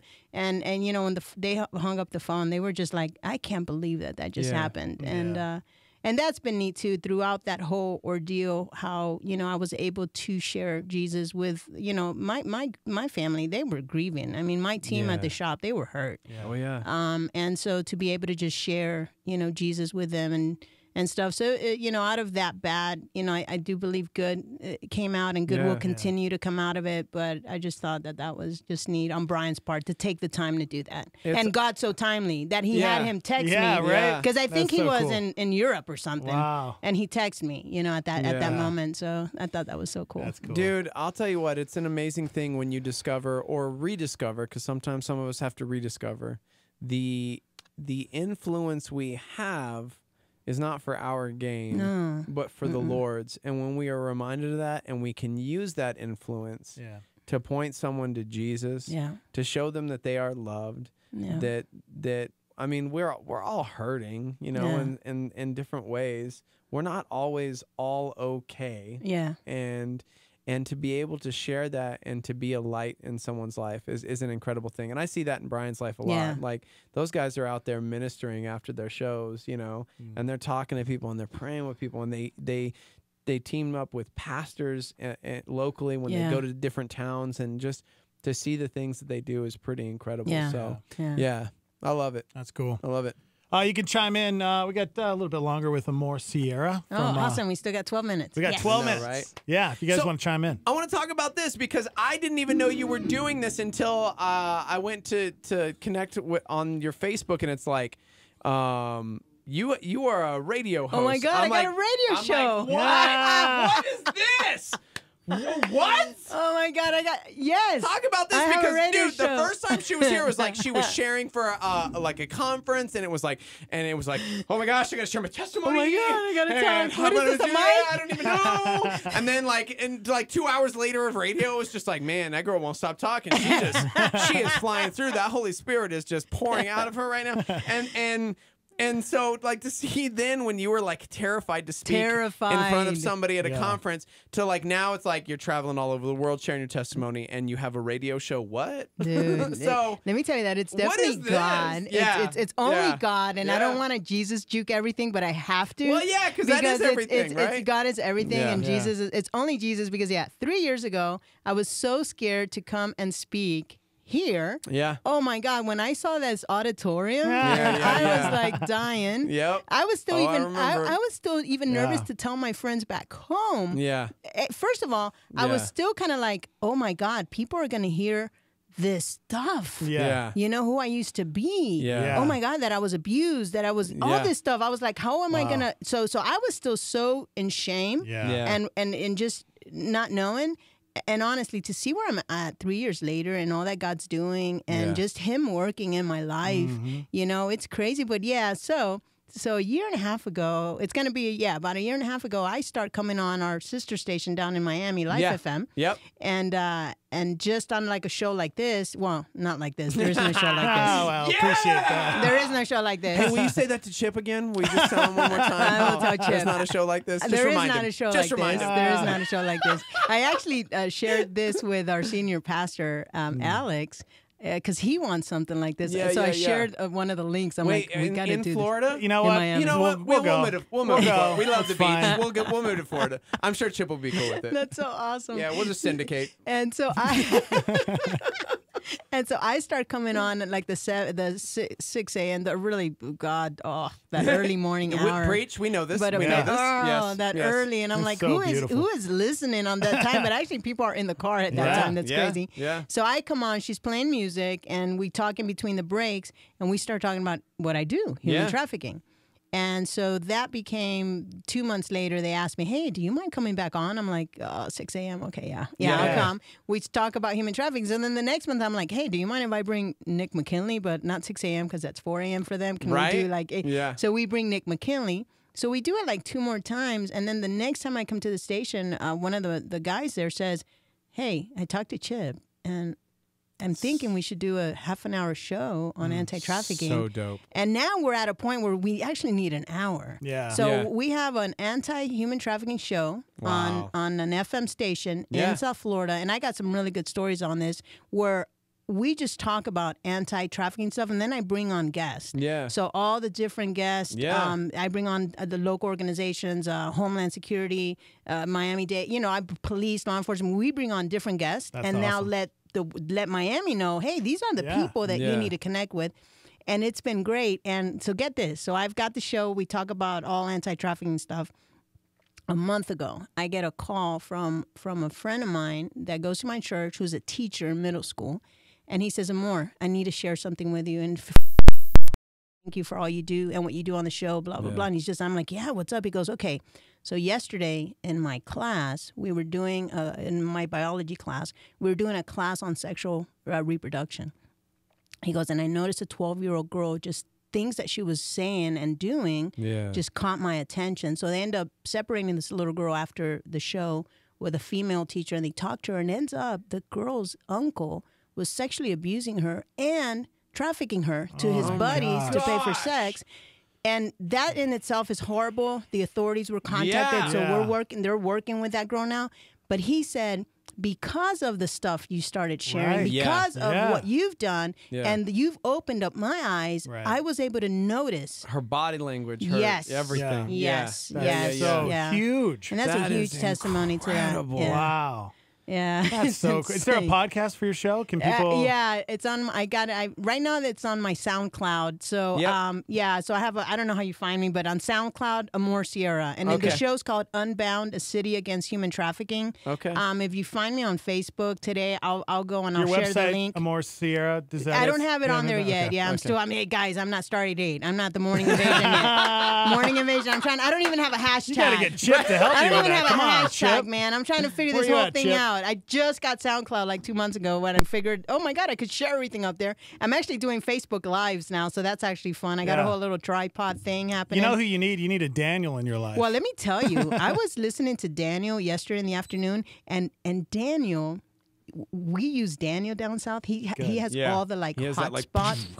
So to actually hear him, I heard Right. him for like an hour yesterday. I was like, wait a minute, that's that cool dude we hear. But once have in you a heard blue his moon. real voice? No. Watch this. Daniel, just say something. Daniel! Yeah, it's Oh like my God. normal. He's like Daniel, normal. Daniel is the He doesn't coolest. sound like Darth Vader all the time. Oh my Just when God. he's trying to be cool on radio. Watch, just say like, hey man. No, that's not how he talks. Daniel, I'm hey, Batman. listen.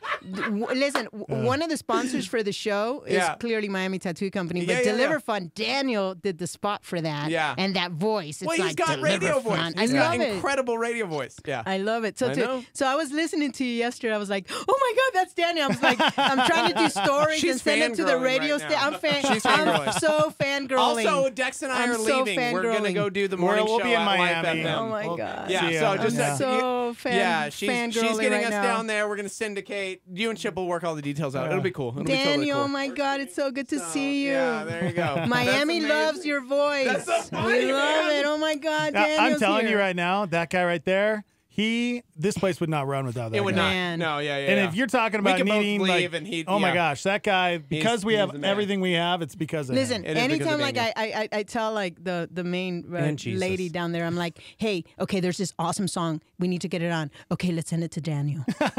Oh, hey, okay, we got this spot. Okay, let's send it to Daniel. Everything. Let's send it to Daniel. DJ Bossman Dan. He's the real deal. He's the real deal, like- man. Yeah, Yeah, he's he's good. not even down there, and like we need him so bad. Yeah, Yep. yeah. Yep. He's dope. Yeah. I guess too this good is for it, us. guys. This was our last show. We're relocating We're going to Miami, Miami. guys. We'll take We're you. taking our Come talents on. to South Beach. Come what was LeBron James? Come on, let's do this. All right, before we let you go, let's give like your email. Yes. Yeah. Because tons of people are chiming in wanting to know how they can contact you. Yeah, Amor, AMOR at MiamiTattooCo.com. So tattoo with two T's, TATTOOCO.com. Just email me there, your questions, whatever, and I promise I'll get back to you. If you do AmorSierra.com, that takes you to like our Miami Tattoo Co page with some info on me, some a couple videos. Facebook Amor Sierra and Instagram Amor Sierra, and that's AMOR S as in Sam IERRA. That's beautiful. And then just be patient. I'll definitely get back to you guys. Dope. You are a beautiful, beautiful person. We You love you. are beautiful. Go. Thank you. Oh, I love it. I'm I so love it. happy. Me too. Today's a good day. It is. too. This Today's is a good day. awesome. Go back. This hour was just Yeah, amazing. dude. So On it'll demand. be uploaded on demand after the show. Also Facebook Live, YouTube Live at Star 88 FM. And thanks for chiming in, Starmy. When we come back, we have Shock Therapy Live with Pastor Nate Heitzig. Hang on.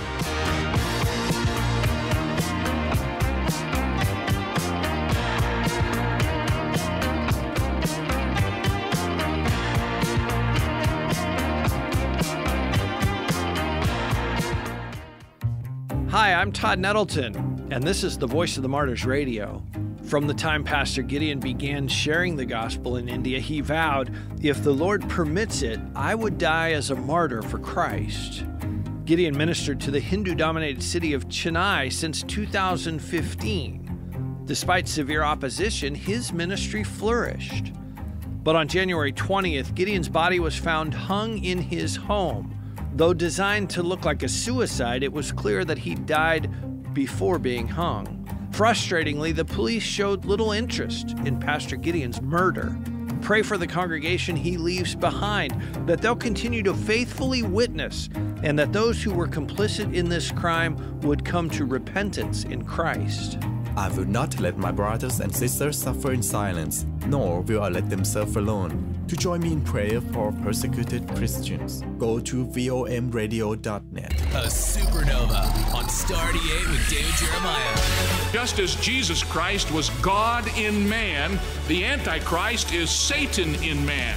The Antichrist is Satan walking around in a body, just as Jesus Christ is God walking around in a body. And so when Satan was thrown out of heaven and came to this earth, he inaugurated his program, and his program is literally nothing more nor less than Satan walking around in a body, empowering the Antichrist, literally the Antichrist himself. Just as we look at this 13th chapter, we discover the profile of the Antichrist. First of all, it's important to note how he comes to power. His rise to power is inconspicuous. Nobody will notice it. It will hardly raise the attention even of those who are closest to the center of action. Turning Point with David Jeremiah. Don't miss it on our sister station, KNKT, weekdays at 11 a.m. on 107.1 FM. This is KLYT, Albuquerque, Santa Fe. Rebroadcast on KKCJ, Cannon Air Force Base, KPKJ, Mintmore, K201CC, Las Cruces, K203EZ, Alamogordo, K207CQ, Gallup, K211CW, Hobbs, K212EH, Silver City, K214DE, Antonito, K218AK, Artesia, K250AB, Roswell, K293AO, Alamosa, K228DQ, Portales, in the free app for iOS and Android, and online at star88.fm.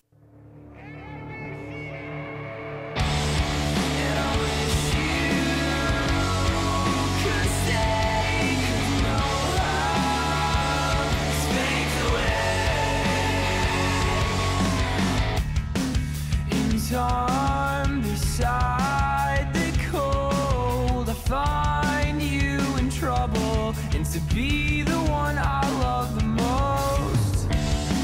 We've wasted time, you said alright. We'll find the cure if we can hold on. Holding on is the hardest part when your body could lie beneath the dirt. Blame, it's always on the inside. It's in my heart, stuck in my head. It's a feel in my heart, baby, my love slipped away. In the deepest part, I'm finding gray. You don't have to find another one, 'cause I'm right here now. Will our love remain? Blame, it's always on the inside. It's in my heart, stuck in my head. Contriving fear, I let it guilt me. Forgive my heart if I let it remain.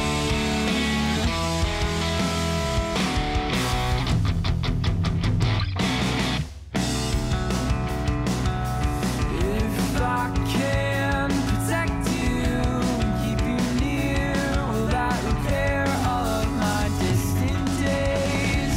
You don't have to find another one, 'cause I'm right here now. Will our love remain? Blame, it's always on the inside. It's in my heart, stuck in my head. Contriving fear, I let it guilt me. Forgive my heart if I let it remain.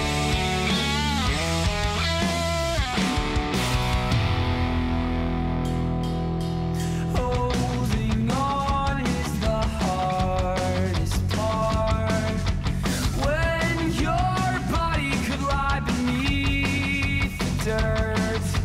Holding on is the hardest part when all I can see is how I've hurt you. And I wish you could stay, 'cause you know how it fades away.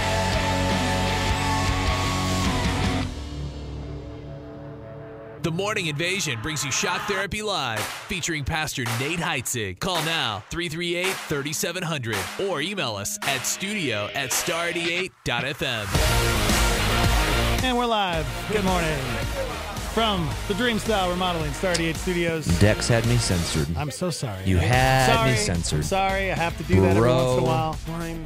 It's just how I roll. Good morning, everybody. It's Shock Boom. Therapy Live, so get your calls in. Phone lines are wide open, 505-338-3700. Also, Facebook Live and Heck YouTube yeah, Live. bro. You can chime in, I kind or of want to stand. you can text Oh, I'll take that. 505-585-LIVE. back, Text is it into the hurting? show. You poor guy. It's a party in here, guys.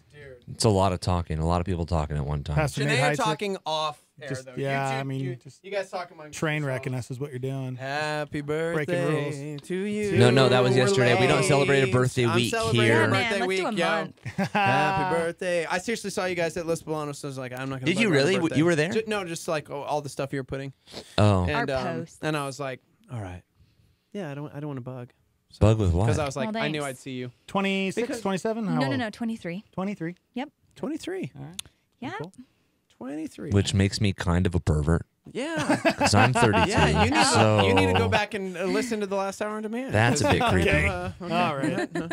I just reversed the numbers is all. That's good. Cool. Dope. Awesome. It's Well, all good. You know, it's funny. My yes. wife and I's birthdays are literally 15 days apart. Really? We're both 32, but I'm May 8th and she's May 23rd. Yeah. that make it weird? But I'm dyslexic, so I see it as 23. Oh. Yeah. Doesn't make it weird. It makes it super expensive. Yeah. May It does. sucks. Yeah. And it's Mother's Day, and Cadence's birthday is the 29th. Yeah. So we have 3 birthdays and Mother's Day all in May. That is our Christmas time. That is our Christmas because we got Ooh, Christmas, that's even Chrissy's harder. birthday, Luke's birthday. Ugh. I'm like, who thought of this stuff? Who decided to have babies in January? See, like we kind of get lucky because Mother's Day isn't a real holiday. So we don't, I mean, it's not like it's not a real Christmas. one. Our children do ask why. Like, why is there a Mother's Day and not a Daughter's Day or a Sister's Day? I'm like, I'm sure there are. 'Cause every day is every your day day. is your day. This is my day. Yeah. Well, chime in. Do we have any questions to kick off, or are we? No. Okay, good. nice. Wow. How sad. Everybody's still just overwhelmed good. by Amore. Amore. That last hour was She's amazing. beautiful. It's pretty Inside and crazy. out. Yep. So you know what? We did have one earlier, but it was one that we have already answered last week, and it was the same person. And I was like, Oh. dude, podcast, yo, we did Podcast, that yo. already. It was kind of theological. It was during B Nix's hours about Catholicism and the church and marriage in the church. I was here last week, right? The Catholic Yeah, Church. yeah. You were? Yes. Yeah, we talked about it. It was good. So, yeah, dude, we are here. You can text in 505-585-LIVE. That's 505-585-5483 if you Dude, have a question. I got to hang with James Dobson the other day. Oh, dope. And like Dr. for me James? being on radio and answering some of these questions that we talk about, Yeah. like as a kid, I was so impacted by Focus on the Family, by Yeah. James Dobson, by Yeah. the things that they would talk about, because they were kind of like the original. They were the OG shock therapy. Like they would talk about things on Christian radio that no one else talked about. Focus on the Family would really hit on touchy subjects and talk about a lot of really iffy subjects. And man, it was such a incredible honor to meet him. That's like cool. he's so cool. 82 years old and still rocking it. 82. Wow. Speaking of rocking it, your travels up there looked very interesting going up to meet Dr. James Dobson. Bro, gnarliest thing I've ever done. Yeah, talk a little bit about that. Seriously, Yeah. I was seriously interested because I was like, I knew that Murray could survive. Right? No, so we on the way up there, we're like, hey, let's take the motorcycles. You and your dad and me and my dad Murray. and Murray, we said, Yeah. hey, instead of just flying up to Colorado Springs, let's drive the motorcycles. But let's not just drive them on the road. Let's drive them off-road and camp on the way up there.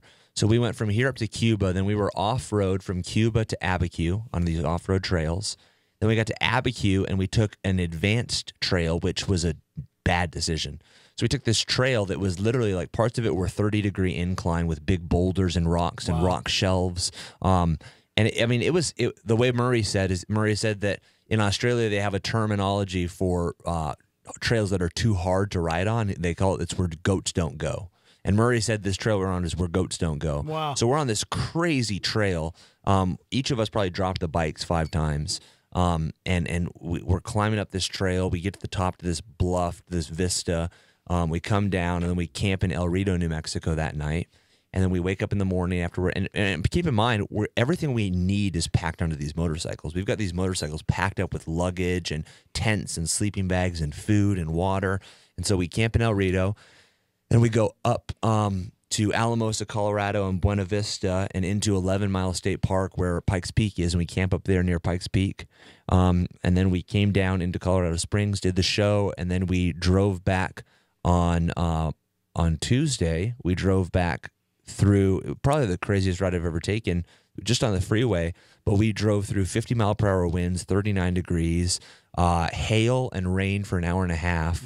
At one point, literally, my bike was sideways, like turning sideways because you're leaning into the wind at 50 miles per hour on the freeway with hail coming down and hitting you, and you can't see 10 feet in front of you. Gosh, that sounds so fun. Wow. It was so gnarly. Yeah. It was gnarly. I had people ask me like, "Oh, how do you feel like when your husband goes and takes these like adventures on a motorcycle, not knowing like they were off-roading?" And I was like, "Oh, I had no issue with it until I found out that they had fallen off their bikes 5 times each, and a few of them went over the. Well, you don't No, follow like my literally, Instagram? I saw like, all these on Instagram. No, like literally, at one point, Murray flew off the trail, hit a tree, and flew over his handlebars and fell on the rocks. I saw the photos of like the fairing being broken off. Oh, that was and that was just before. Like, that was before we were on the trail. That little photo of the. No, I'm glad y'all do all that because it reminds me that I'm old and don't want to be stupid. So kind of the epitome of the trip. We went to this one hill that was a really gnarly hill, and I rode my bike up and parked at the top. And each person was doing it one at a time, so we didn't like hit each other. Right. So I go up to the top, then I come back down, and Murray rides his bike up, and he's and then we hear, and we're like, Murray, are you okay? And he just goes, Murray, and then he walks back down. He's kind of lumbering out. It's like, Murray, you okay? He's like, yeah, I made it to the top, mate, but I hit a tree. Well, okay. And so then he rides my dad's bike up because my dad's like, I don't want to do it. So he rides my dad's bike up and Murray. He doesn't say anything, so we run up the hill. We get to the top of the hill. Both bikes are down on the ground. One's in a tree, one's on the rocks, and Murray's laying on his back on the ground. Oh, my God. So that was kind of... He's your stunt boy. He's Australian, so he'll survive anything. At one point on the trail, my bike was upside down. He's going to outlive us all. So, good times. All right, we got a phone Shocked call. Live. We got a phone call. Ooh. Welcome. Good morning. Well, on the topic of praying without ceasing, which is what I was going to talk about, but hi, Dex, hi, Steve-O, hi, Nate, hi, Cameron. Hey, Triple G. Hey, Triple G, everybody. Hey, I'm just calling in to say hey, and was not that last hour, as you guys know, I listen to you guys sometimes, and sometimes I'm not able to in the mornings, or sometimes I'm not awake enough in the mornings to listen to you guys, which is sad because I think New Mexico is a couple hours even behind Wisconsin. But I was just listening to Amor talk, and I want to follow her on Facebook and everything, but I was just listening to her, and I was just thinking about lately one thought that's captured my mind is just pray without ceasing, and like I just started praying, and it was really weird because I'm a blind guy, but there's a total like different type of blindness that happens in this world besides physical blindness. Like there's a spiritual blindness, and I just prayed for the traffickers and for those who are being trafficked, that the blinders would just be, that the scales would be just removed off their eyes, and that they would see, what they're doing and what they're into, and just That's God good. would Well, deliver them out of that. You're more holy than I am, lifestyle. because when I hear about those traffickers, I don't pray that they're going to get delivered. My prayers imprecatory psalms. I pray that their teeth would get kicked in, that God would make them like stillborn children, and I'm serious. Like when I hear about the evil in the world, man, I have a hard time. Personally, even as a pastor, as a believer, I have a hard time not just praying for the Lord to just snuff them out. And I'm like, man, if David prayed it and he was a man after God's own heart, then I can pray it. I'm okay. So I agree. I pray without ceasing. But man, there's some evil in the world that, man, I look at it and I just got to believe that it's so evil, it's so innately wrong that God just can't tolerate it. You know what I mean? Right. And I agree with you. I think we do need to pray for their deliverance and for God to bring them to the Lord. But man, it's like, I'm like, Lord, however you get them off the street, I don't really care. So whether that's they get saved or whether you snuff them out, I'm okay with either one, Jesus. There you go. Yeah. Right. So yeah, true. yeah. I don't know. I spent the whole last hour just praying, listening to more, and then praying, and then listening, and then praying, because there's so much we need to pray for. So That's right. Triple G. Amazing. Yeah, thanks for taking my call, and Heck so I'll keep listening. So All right. thank you. We'll see you. Man, I love it on that topic. Okay, see you around, guys. One of the things that I love that I heard is this concept that a lot of times we pray thinking that we're praying for the battle, that we're praying before we go into the battle, we're praying for victory. But I love this mentality that prayer, we don't pray for the battle, prayer is the battle. Yeah. Right. Prayer is the battleground. It starts in the battleground. And so if we're not praying, we're already losing. If we're not praying, we're already behind. That prayer is the battle, because the Bible says we battle not against flesh and blood, but against spirits and principalities of the air. Yeah. And so when we're praying, that is the battle. That is the battle. And actually, that's the harder battle than the flesh and blood battle. Because if we can pray and if we can get God to come in and intercede on our behalf and fight that spiritual battle, we're already winning. We're fighting from victory when we go out into the streets. Yeah. And so I always tell people, man, before you go preach the gospel, before you go out and feed homeless people, spend some quality time praying, because that is the battle. And if you can beat the spirits and the principalities, the flesh and blood's going to come real easy. Yeah. So we got to get on our knees before we get on the streets. And so it's so important to keep that mentality that is the battle. I think oftentimes when we think about prayer, we think that you have to be continually talking. That you have to be saying something to the Lord. Prayer is also listening. And so spending that quiet time, truly listening for the Spirit to speak to you, not just sitting there yammering about what you need or what you want or prepare me, but God, give me the wisdom. Lord, fill me. Let me hear you and feel you in this moment before I go out and try to pour out. And I think part of that is why we always say to new believers, quiet time is so important. Because one thing I always say to new believers is that if prayer is talking to God, reading the Bible is God talking to you. A lot of people spend their entire life saying, I just wish God would say something to me. He said something to you. It's a Bible. Every word that he wants for our life and godliness is found in this book. And if you're not reading that, you think he's going to tell you something special until you listen to what he's already said. Yeah. It's like with our kids. Our kids will sometimes ask us, Dad, Mom, Dad, and they'll ask us a million things. We'll say, hey, did you do what I already told you to do an hour ago? Until you do what I already told you to do, don't come ask me something else. Yeah. And I think sometimes God says the same thing. He's like, man, you want this specific will for your life? Look, get involved in my general will for your life. It's in the Bible. Let me start living by what I've already told you, and then I'll let you know where to go from there. Yeah. But until you've dug into the Word, until you've heard what I've already told you, why am I going to tell you something else? Yeah. And so I think that it's so important that we spend that time as not only new believers, but just as believers, talking to God through prayer, but then opening the Bible and allowing God to speak to us, allowing God to direct our paths.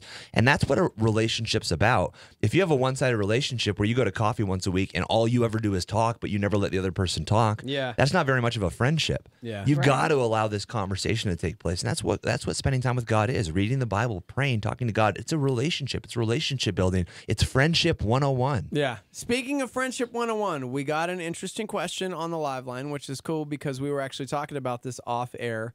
And I think a special guest in studio with the phone in my face could probably answer this a little as well, too. Hey, guys, I have a question. I have a friend who identifies as gender fluid, boy and a girl, but not at the same time, and they're a Christian. They're moving away, but they still want to stay in touch. How do I love them while they're so far away? Or rather, how do I love them in general?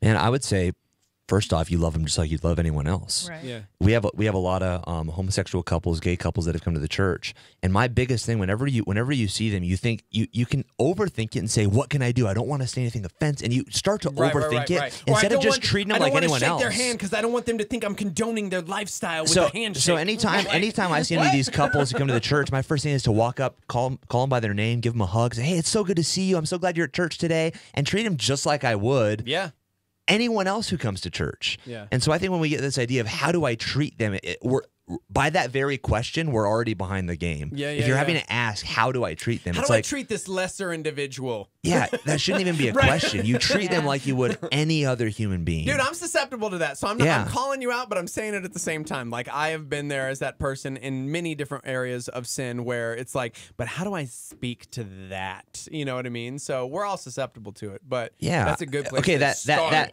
that dude in the church who's 200 pounds overweight because he's a glutton. How do you treat him? Right. He's guilty of sin, just like the person who's stuck in homosexuality. How do you treat the person who has a secret drinking addiction that you don't know about, but they come in every Sunday and they, hey, bless you, brother. How do you treat them? Just like, and people are sinners, so you got to treat them like people. And I just think, like, regardless if they're in that day identifying as a woman or identifying as a man, regardless, you might not be. What if they go by Alex? That's a gender neutral name. Right. And you don't know what they're identifying with. What you have to identify them with is that they're a child of God. Simple as that. Man or woman today, they're a child of God, and so I'm going to love you as such. Yeah. So, okay, person's What do you moving think, away. Amor? I want to know how you handle the relationship. I totally agree. I mean, you guys know my background. Yeah. I came out of a lifestyle of homosexuality. Looked, like I shared earlier, I looked like Steve-O. She said she looked like me, and I'm like, you just said I was an attractive lesbian, so thanks, bro. bro. And I remember first coming to know Jesus in 1992 and having, being really shunned by the church because of having that gay lifestyle. And then now, fast forward 25 years later. You're like a champion to them, isn't that? How do you feel? Like, is that hard? I think That's the gotta be same tough. thing is to love them. Yeah. I mean, just last weekend, I had a 30-year reunion on one of the softball teams that I played on. And I was in a house with a bunch of friends that I used to hang out with, all lesbians. And, and just love them. And when they ask me questions, because they're so used to, they're not understanding how am I a Christian and still there with them because they're so used to the Christians who shun them, who do that. And, and I get the opportunity to just let them know really that God loves you regardless. Yeah. No. Right. And I was sharing with Lenya and Janae yesterday. I'm mentoring a young girl, 32-year-old girl, looks like a boy. And it's almost like seeing me when I was 32. The same thing she does, it was like me. And, over the course of the last month that I've been mentoring her, I said to her, listen, I'm not even going to tell you to change. What you need to do is love God, trust God, keep coming to church. We love you at our church. Just keep doing all that. And just seek God, and over the course of the last month, I mean, I get these adorable texts from her and she's like, hey, I went to the store and I bought women's underwear. I was like, awesome. Right. Hey, The transformation and she's is just, naturally taking place. Exactly. It's naturally taking place because Jesus is the one that does That's it. right. And I get calls all the time from moms like, hey, my daughter just came out and says she's this, or my daughter's going through gender confusion. I don't want to condone it, what I do. And I was like, just love her. Yep. Just love her. That's because right. the day that she needs Jesus or she's going to need that love, she's going to come to us that love him and see really Jesus, in us. And that's how Jesus is going to move in their lives. But not with those who are like, oh no, get away, don't come to our And church. some people have this. Some people have this, this difficulty with. Well, they need to hear the truth.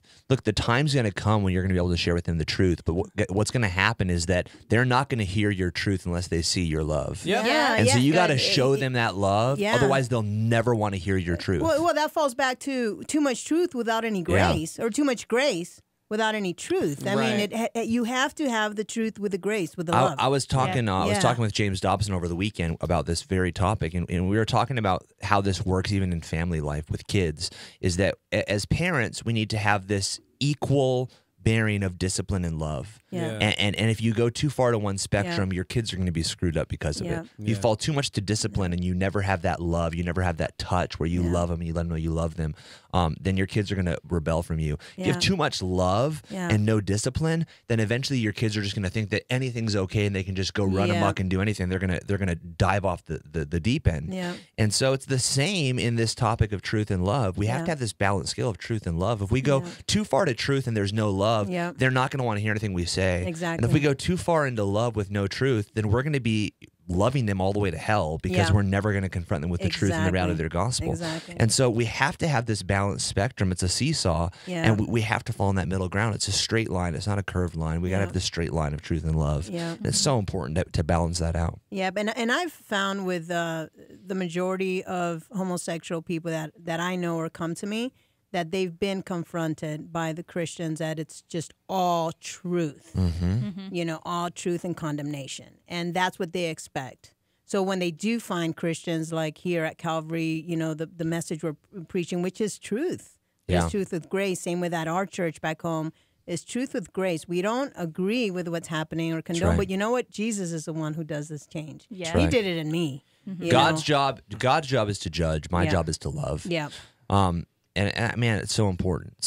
And so many Christians get that the opposite direction. And guess what? As a Christian too, you'll get baited sometimes. I've had conversations with people where I've been talking to them on the airplane, talking to them about my faith, and they'll say, "Well, I'm gay, so what do you think about that?" Yeah. And they'll wait because they're expecting you to give them this tirade. And when they tell you that, and you say, "Man, I love you. I love you," that doesn't skew my perspective of you anymore. Before I knew that, now that I still view you as the same person. Yeah. And when you share that with them, they're almost like, "Oh, well, I thought you were gonna, get really mad at me or tell me that I was going to hell." And they have all these preconceived notions because of what they've experienced. Yeah. That's the reality is that we've got some hurting people out there. They've experienced a lot of hatred and a lot of ostracization from the church. And if we can combat that with love and let them know that, man, look, I might not agree with your lifestyle, but I love you. Exactly. I love you as a person, and I'm not scared of you. I'm not threatened by you. Yeah. I just want to have a friendship with you, just like I want to have a friendship with all my heterosexual friends. Yeah, exactly.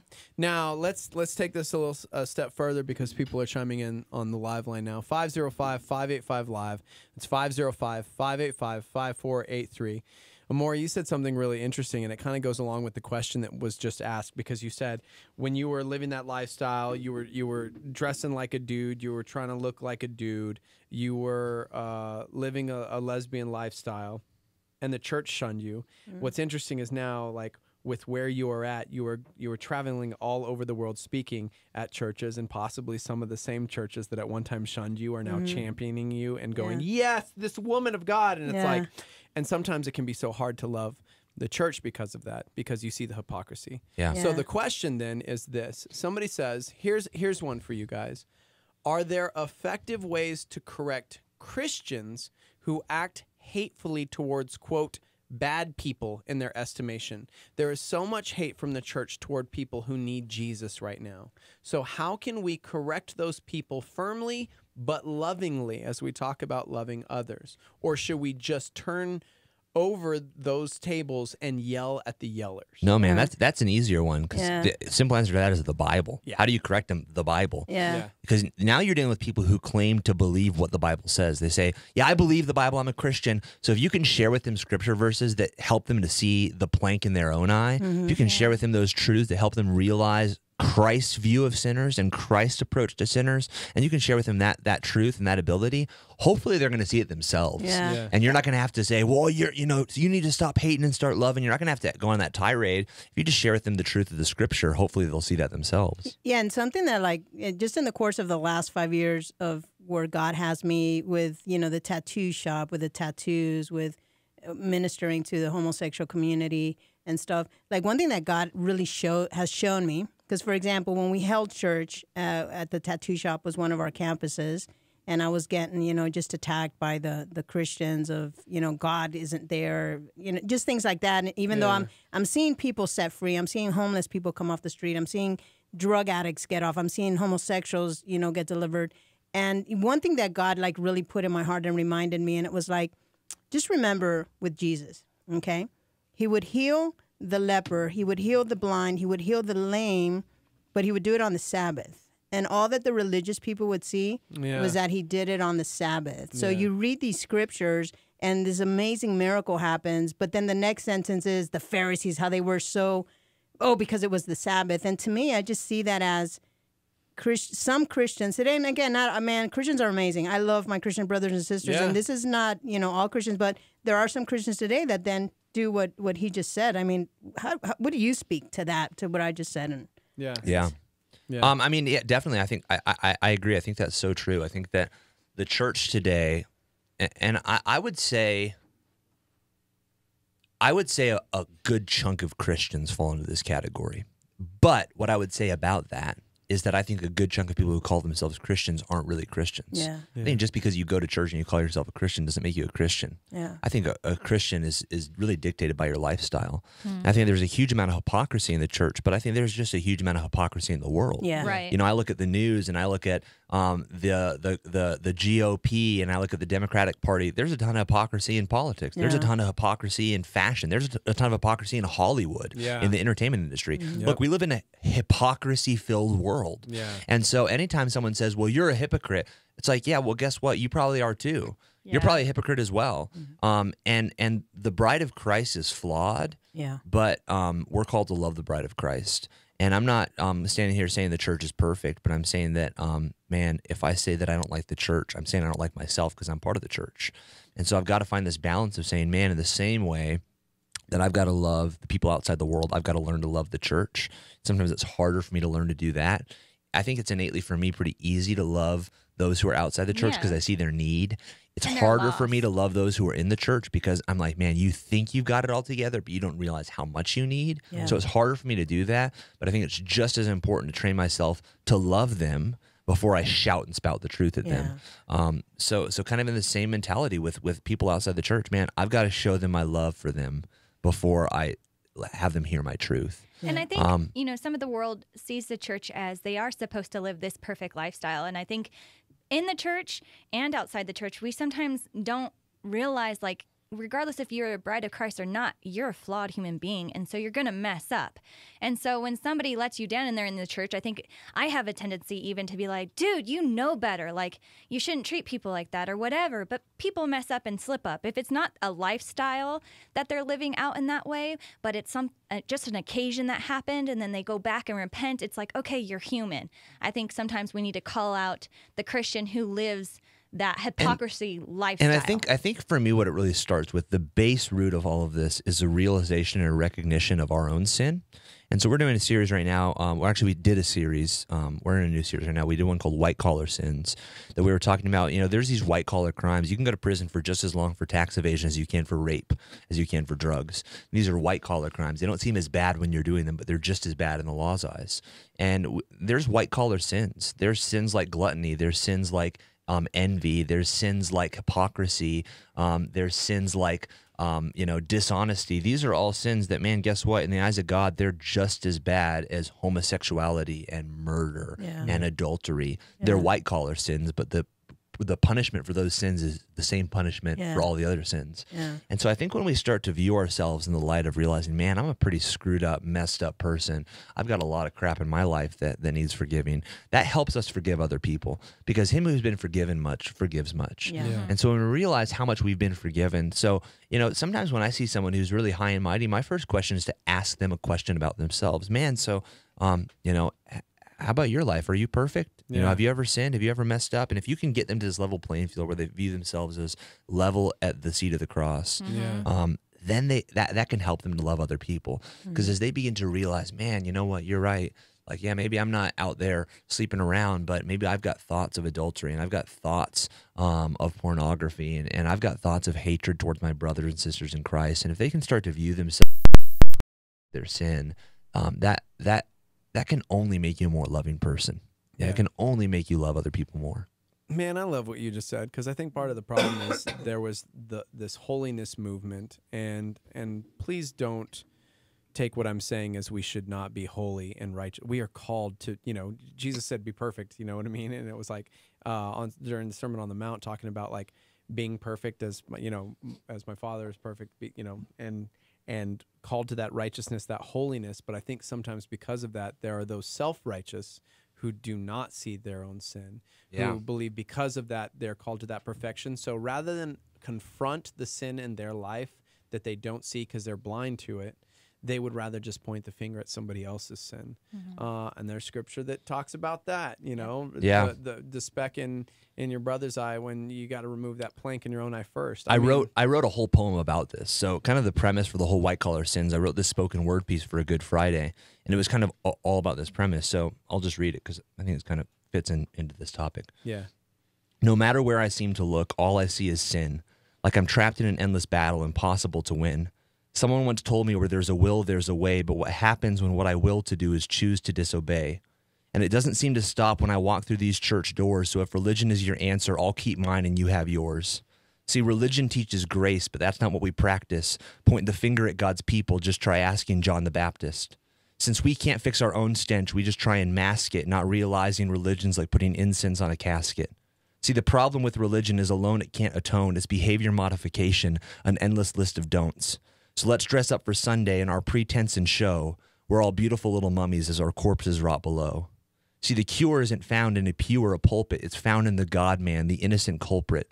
His name was Jesus, and he came and he died. For all of our sins he was crucified. And the debt that began because of our sin was placed on his back again and again. On a worn, rugged cross, sin there was paid, but it wasn't his own, it is ours that's displayed. You were born so that we might die, and then you died so that we might live. Die to ourselves and live through you. Your blood is the cure to make our hearts new. Drop the mic. Drop. But he didn't drop them. There's no mic to drop. It was like it's extending. From But so I think that's the problem. Like I think we're missing the pad, like we had this whole premise for White Collar Sins that it's death in its Sunday best. Yeah. Like so many of us never really deal with our own sin, never really go to the root of our sin. Yeah. And so we dress up death in its Sunday best, and we come to church all dressed up, all pretty, looking good in our religion, not realizing that we're really dying and rotting below because we're not dealing with our own sin. Yeah. And then we have the audacity as a dressed up pretty little mummy to see another person who's walking around walking dead and say, man, that person's dead. When we're dead inside. Yeah. And so we got to deal with the root of our own sin before we ever point the finger at someone else's sin. Yeah, and I would also point out to our Starmy members, to friends, to the people that are chiming in who are not believers, that sadly for you, my friend, does not in turn give you the right to walk away. Because I've seen too many people who point at the church and say, because of their hypocrisy, because of their this, because of their that, I will not choose to be a part of this. And you in turn are doing exactly what they're doing. They're pointing out what they see in you, and you're pointing out the sin that you see in them, but neither one of you are looking at your own. Well, that's You know like what that's like saying is that's like being a cancer patient and going to the chemotherapy ward and meeting another chemotherapy patient Yeah. who's a jerk. Yeah. And being Yeah. like, well, that guy's a jerk, so I'm not getting chemo anymore. Well, guess what? You're going to die. Yeah. You're going to die. Yeah, dang, dude. Yeah. No, it's, yeah.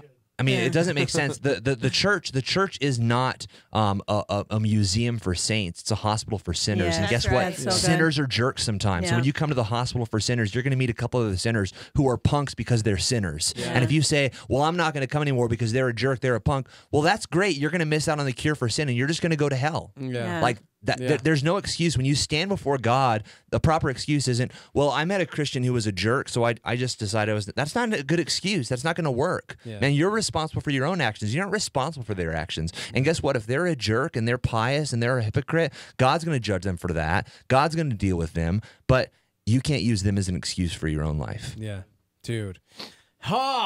Oh, do you want me to do this? Because I just realized you don't have a mic, so you can't even like.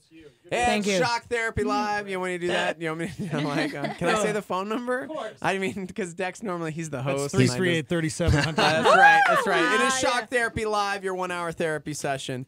And man, just going back to the heart of it, I love that we get to dive into these conversations. Nate and I had this like vision years back that we could talk about things that the church didn't discuss. It was cool seeing Levi this last weekend, hanging out with him for a minute, because we used to do a show called Raw Talk that started like years ago, and it was like similar, but this is just like That this was is more. heart, that was man. more theological. Yeah. It was more like talking like questions about the Bible. Yeah. So and this took a big heart turn, and I love that we're able to like dive deep on these conversations. So if you want to be a part of it, if you like to chime in, if you have a question, if something that we're saying is disturbing you or upsetting you or frustrating or maybe confounding you, dude, kick it with us. That's the point of the show. So I was it's so funny, this show, because I'll talk to a lot of pastor friends from around the country, and they'll hear the kind of questions we get on this show, and they're like, what did you do? Did you answer it? And I'm like, yeah, we talked about it. Right, and they're so shocked. So I had Jonathan Laurie was in town from Harvest. Yeah. And the week he was in town, we got a question about a guy who had been married to only one woman.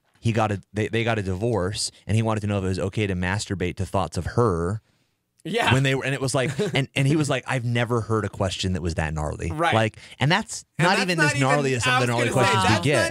That's And not so even it's like- quote gnarly. Like, we don't even want to categorize it. It's like, it's just life, bro, and everybody's doing life differently, and everybody's got different stuff at different quote levels, if you will. But And it's that's- all just And that's what's so great life. about the Bible is I feel like the Bible, yeah, it might not directly talk about what do you do when you get a divorce and you have lustful Right. thoughts about your ex-wife. Yeah. But it has principles that tie into that. Yeah. And it has principles that we believe can help answer that.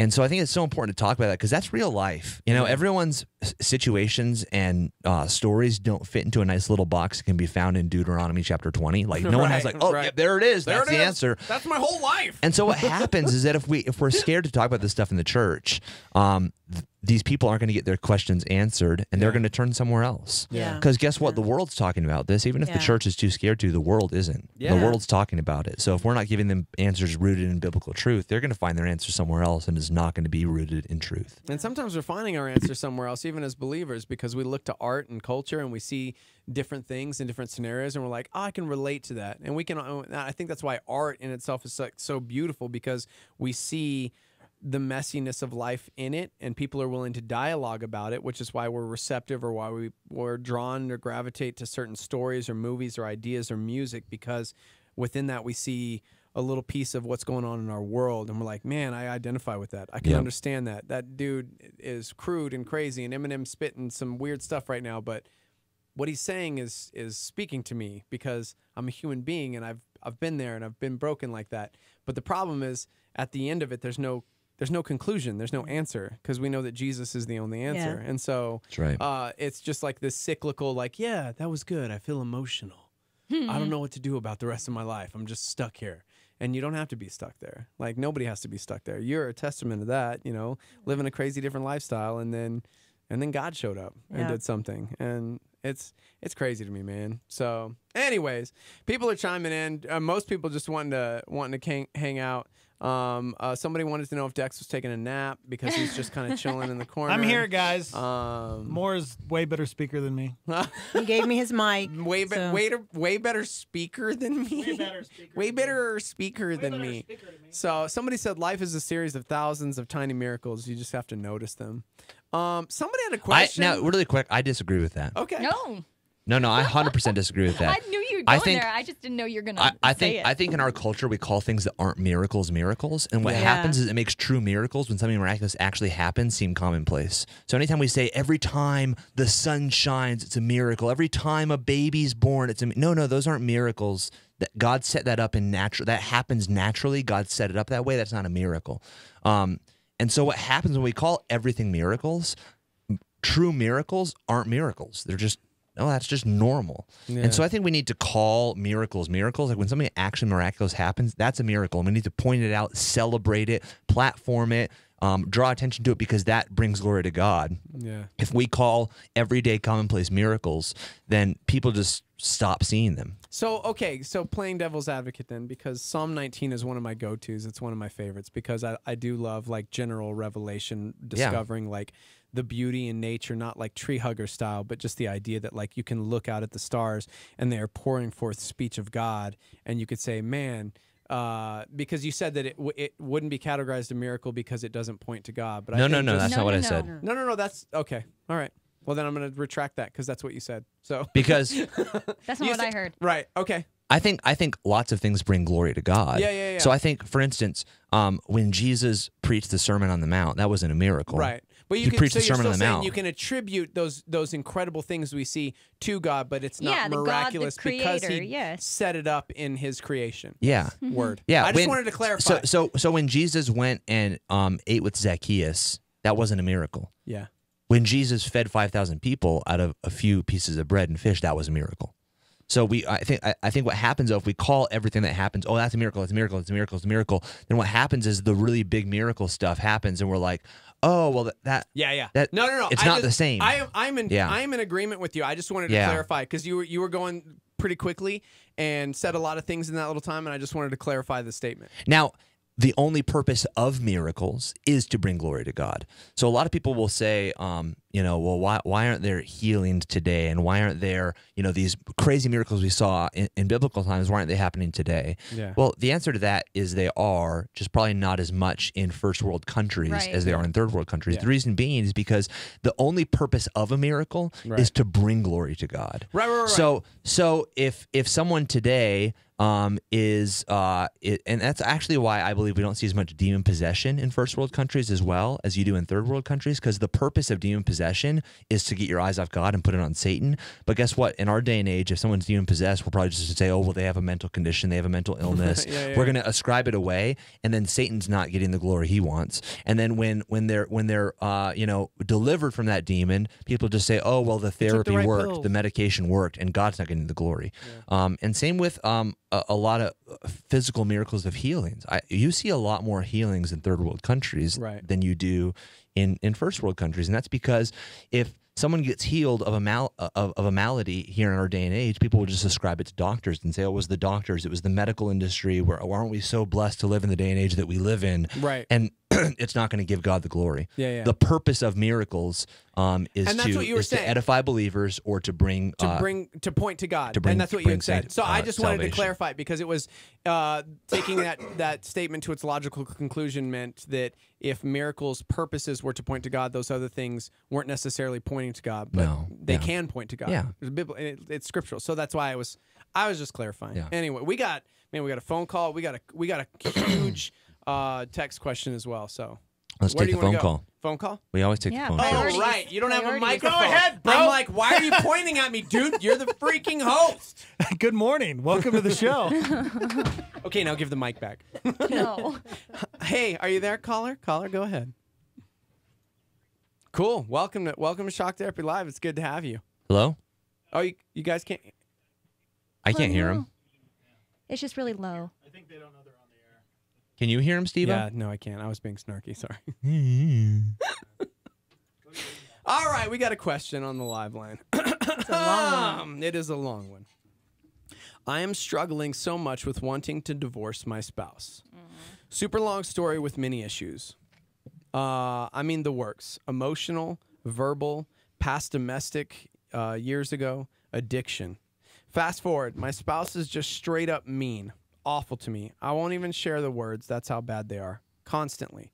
20 years constantly. Bringing up my past. I'm now sick because of my addiction of choice, non-reversible damage. I've been sober for 11 months now, and my spouse will not stop drinking. I feel like I live in a hellhole. He says he will not stop. Why should he have to stop just because I had to? He says I ruined everything because I had to go get sick. If we go anywhere to eat, etc., he has to drink. He straight up took me to a brewery. He takes shots in front of me in a mocking manner, and I just want out. We've done the church thing. Counseling never changes. I already know what to expect daily. It's just so awkward and uncomfortable for me. What would you do? I want divorce. Yeah. Well, what I wouldn't do is give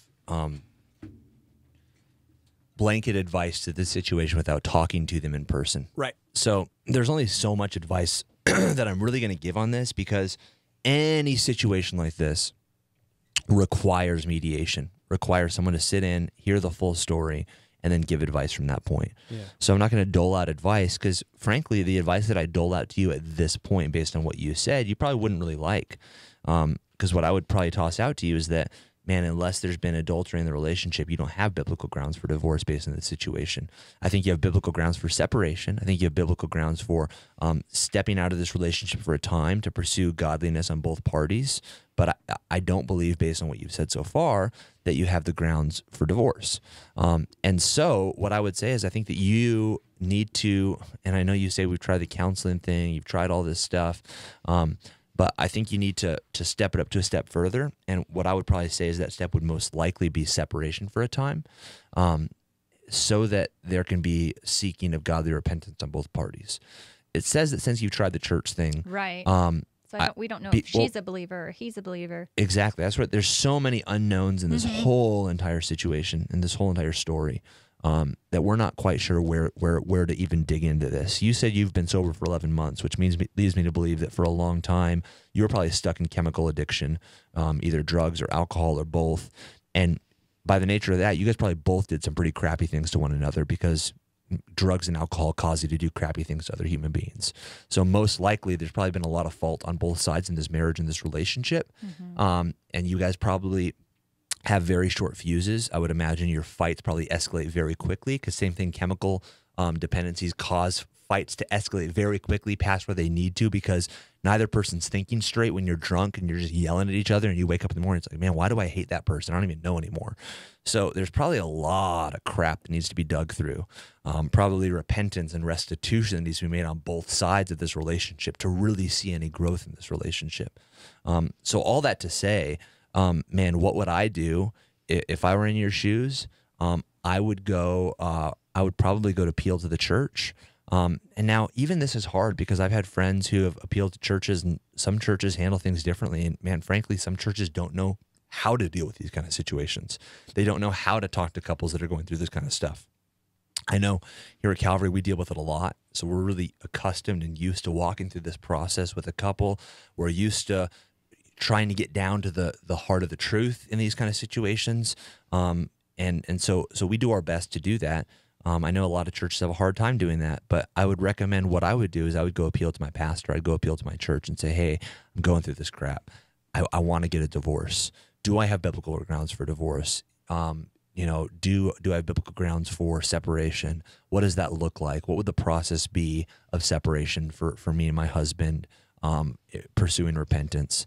And I would really, and some other questions I would ask is, man, when you were married, were you a believer and was he not a believer? Were you both unbelievers when you were married? Right. A lot of these things will really play into this idea of where that line for divorce is, where that line is for, man, if you're a believing wife and your husband's a non-believer, he might be won over by your belief. I mean, there's a lot of biblical verses that will come into play into this, and we really can't fine-tune that for you until we talk to you. And I would just add, I think we're saying go to the church and you need to do these things, but I don't know. It's been 11 months of sobriety, meaning that's still brand new to you. I know you have ailments now from, that addiction, but my thing would be to challenge you to go to God. Go to Jesus. You need to now really dig in. Maybe you don't know him personally. Maybe you just know him at the surface, at face value. I think you really need to devote your time and your energy into developing your relationship with Jesus Christ, because I think that will then, by natural, circumstances, I think you're just going to have more love for your husband and grace. He doesn't sound like he has a personal relationship with the Lord just based off what you said. Right. And so as a woman, if you are a believer, which sounds like you have some kind of truth. Chimed in she's again, a believer. And yes, believer. Yes, there's been lots of adultery. Okay. Yes. And I would say on both sides or on his side? No clue. Yeah. Okay. So it sounds like you're a believer. You know the Lord. And so I think, we can never know the Lord when we have these strongholds in our lives as intimately, because we're serving more than one God. And so it's been 11 months possibly that you have been more devoted to the Lord and to getting healthy. But I just think you need to even spend more time there are consequences for our sins, and if it's been 20 years of brokenness, it's not going to be fixed in 11 months. And he's not going to see, it's been 11 months of your sobriety, and now I have, this mercy for you or a different perspective of you because you've had to make this life change. It was a health impediment thing, and so he's thinking, you can't live our regular lifestyle because you are sick. Yeah. And he needs to see that you're not making this decision just for your health, but you're making this decision for your spiritual growth and your life, health. And he's got to see you become a different person. Yeah. Right now, you might be the same person, just minus the alcohol. Right. He needs to see. He's got to see a full life transformation. Man, she's different. She treats me different. She acts different. It's going to be taking time and obedience in the Lord and maybe the Bible's hard to read, and that's okay. There are plenty of books out there and resources that you can really learn about the intimacy of your relationship with the Lord on deeper levels. If you say, well, the Bible is just too challenging right now and I don't feel good and it's not easy to read. There are so many resources that if this is the beginning steps of your relationship with the Lord, absolutely you need to spend time in the Word, the Bible, but I would encourage you to also read like a devotional. Yeah. They'll take you to the scripture on the topic that you're dealing with. And then hey, I know where to turn in the Bible when I'm struggling with this thing. Yeah. Man, I hope that helps. We have a doozy of a question, and we have like 7 minutes, and I'm like, hey, what does P&H stand for? Preston Hart. That's who creates all of our shirts here at Star 88. They what's it called? Man. Squirrel. Yeah, Squirrel. Yes, they're one of our morning sponsors. Yeah, thank you. Gosh. Okay, sorry guys. Lots of big, heavy questions today. This is crazy. Dear Shock Therapy Live, I'm going through a terrible divorce. Things are very bad, and they were like this since our second year of marriage. We were married 5 years, then she filed for divorce. We had 2 kids in our marriage, and the girl is barely 6 years old. I have recently been accused of both sexual and physical abuse. I never thought my wife would do such a hateful thing, And as if this long divorce and 80-20 physical custody isn't difficult enough, now I have been wrongly accused of something. There's even a doctor report to confirm that nothing has ever happened. There's nothing more to say on that, but that's the worst of it. Here is my question. How do I pray about this? I know the Bible says to pray for our enemies, but does this count? Is the context regarding those who persecute us for the faith? I can handle that, but how do I go about praying for someone who is described in Proverbs 6:16? I do not believe I am exaggerating. Haughty eyes, the way she looks at me in court, could fit this description. A lying tongue, check. Hands that shed innocent blood. According to our child, her mom has hurt them. A heart that devises wicked plans, false allegations. Feet that run rapidly to do evil. I was accused of abuse. The police were called. I was served. And CYFT received these anonymous calls within 3 days of our son's birthday. False witness, check. One who spreads strife, check. The scripture that's closer in line to what I am praying is Luke 17:2, summed up with anyone who causes a little one to stumble should jump in a river. Am I wrong? Of course I know I need to forgive. I've been forgiven of so much, so I cannot hold sin against anyone. However, for the sake of our beautiful and innocent children, how do I go about asking for God to do something? Right now I'm praying for truth to be revealed, for the judge to discern the lies, for favor with the court, for confusion among those who falsely testify, and most importantly, for God to guard and protect our children. There's like so much more, but we're like close on time because they have a second struggle. But do we just want to stop there for now because we only have like 5 minutes? The question I heard was, how do I pray for them and should I pray for them? Yeah. And you know, praying for our enemies, does that count for this situation type thing? Yeah. Well, so the text for praying for your enemies is Matthew chapter 5 verse 44, and what it says. Let me pull it up here for you so we can read it in context. Let's see here. All right. So Matthew chapter 5, it's found in verse 44. What it's really it's in this passage in Matthew 5 where Jesus is addressing people who say that they've never committed murder, but they're angry. They've never committed adultery, but they lust. And so he's really talking about this idea of sins of the heart versus sins of the flesh.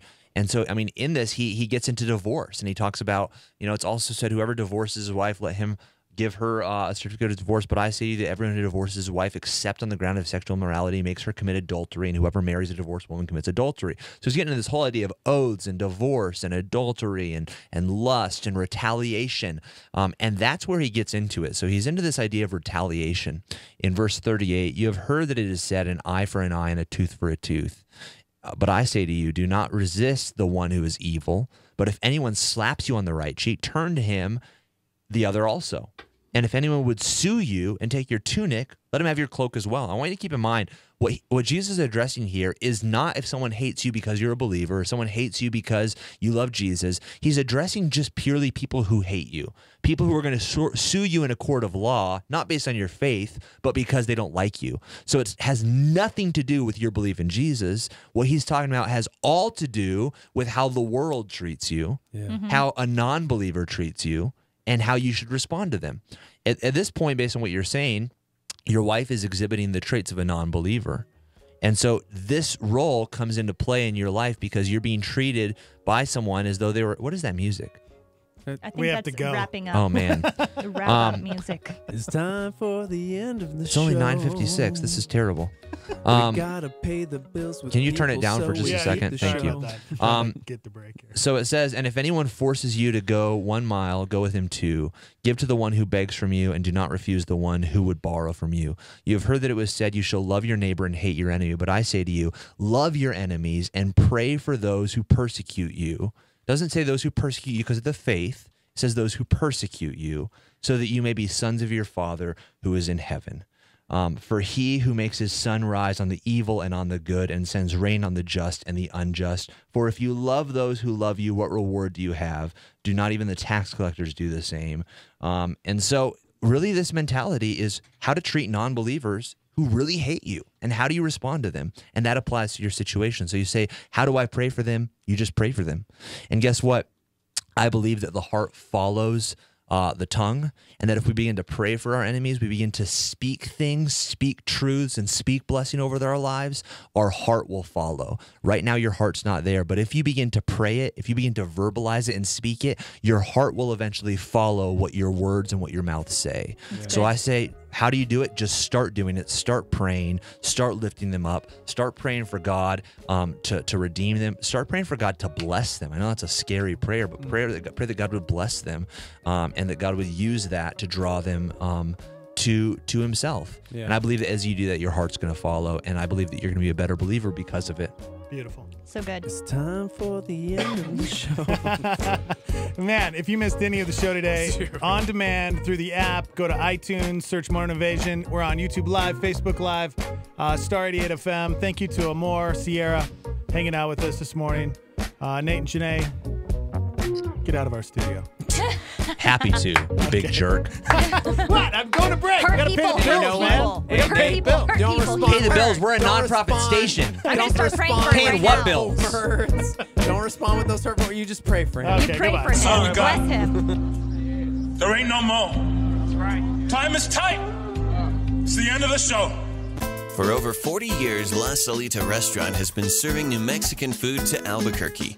From starters like soups, salads, and Cindy nachos to entrees like chili rellenos, burrito de Eduardo, the BOG burrito, and carne adobada. La Salita is friendly to those who are vegan or gluten-free and offers catering, as well as a rewards program at 1950 Wantabo or online at lasalita.com. Star 88 thanks La Salita for their support. Slater Transfer and Store